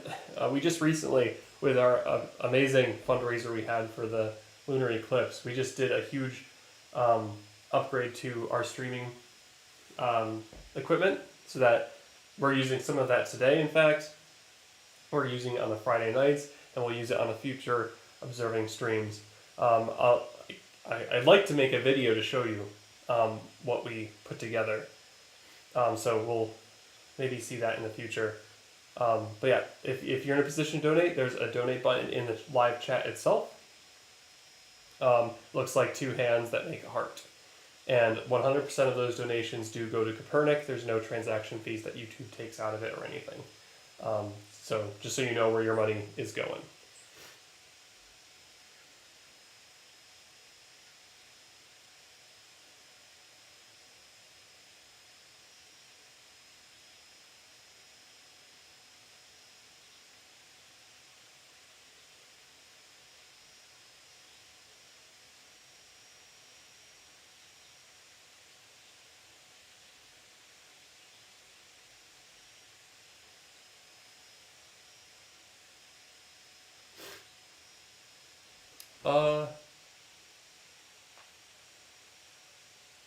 I don't think I can see Jupiter anymore.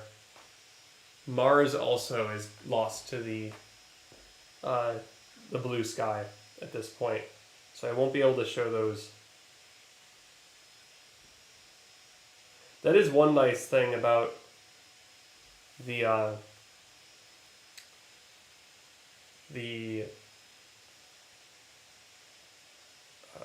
next one in 2040 is that they are all clumped together so that you can see them all in a nice wide angle lens.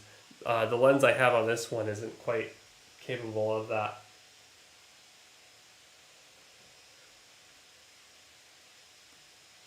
Yeah, YouTube fundraising is really seamless, and like I said, they make it so all the money goes to the nonprofits. So that's why we like to use it.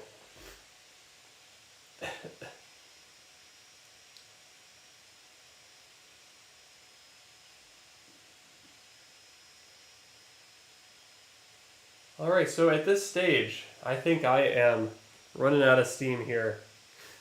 So if you have any final questions, I'd be happy to answer those. And I'll keep the view of Jupiter here going. Yeah, I think I'm going to start winding down for the night, or for the morning now, I guess.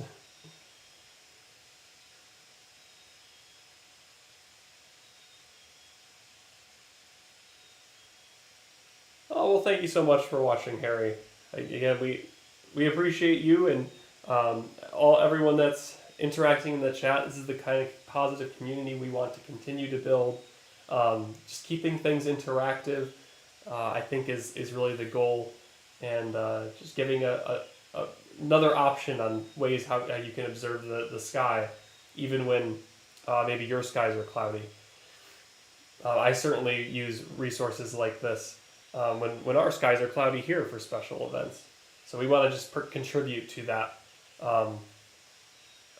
astronomical viewing. Patricia asks, how early do you recommend getting up to watch tomorrow? It's similar as today and the day before, about an hour before sunrise or so. And that should be a dark enough sky, and if you have a clean enough horizon devoid of trees, you should be able to spot some of the, you might be able to spot Mercury, the lowest one. Anna asks, where is the position of Venus? Is it above or under the moon? So it's lower than the moon, lower in altitude, and kind of following it. Now tomorrow the moon will be stacked on top of Venus, which would be kind of cool to see. So you might get it's a sort of another perspective. The moon is really the thing that's moving the most. Then Mercury. Mercury we're going to lose sooner than the rest of the planets, because it's just whipping around the sun. Mercury's an incredibly has an incredibly fast orbit. All right, that's the last question I see, I think. All right, very good. Well, again, thank you so much for making this stream a success. It's just been a lot of fun talking with you all. You had some great questions. I'm so glad we got to at least see up to Venus. Venus wasn't through a telescope, but at least we got to see it in the sky and its rough position.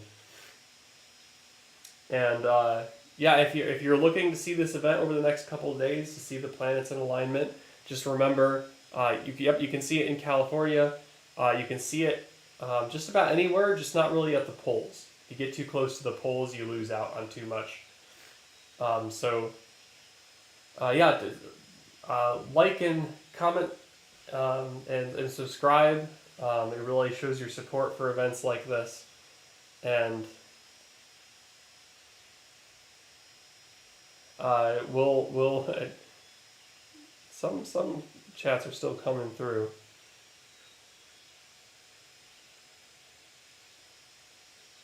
I haven't seen Comet Leonard myself. I did get to see Comet Neowise back in August. We actually did a live stream for that back in August of 2020.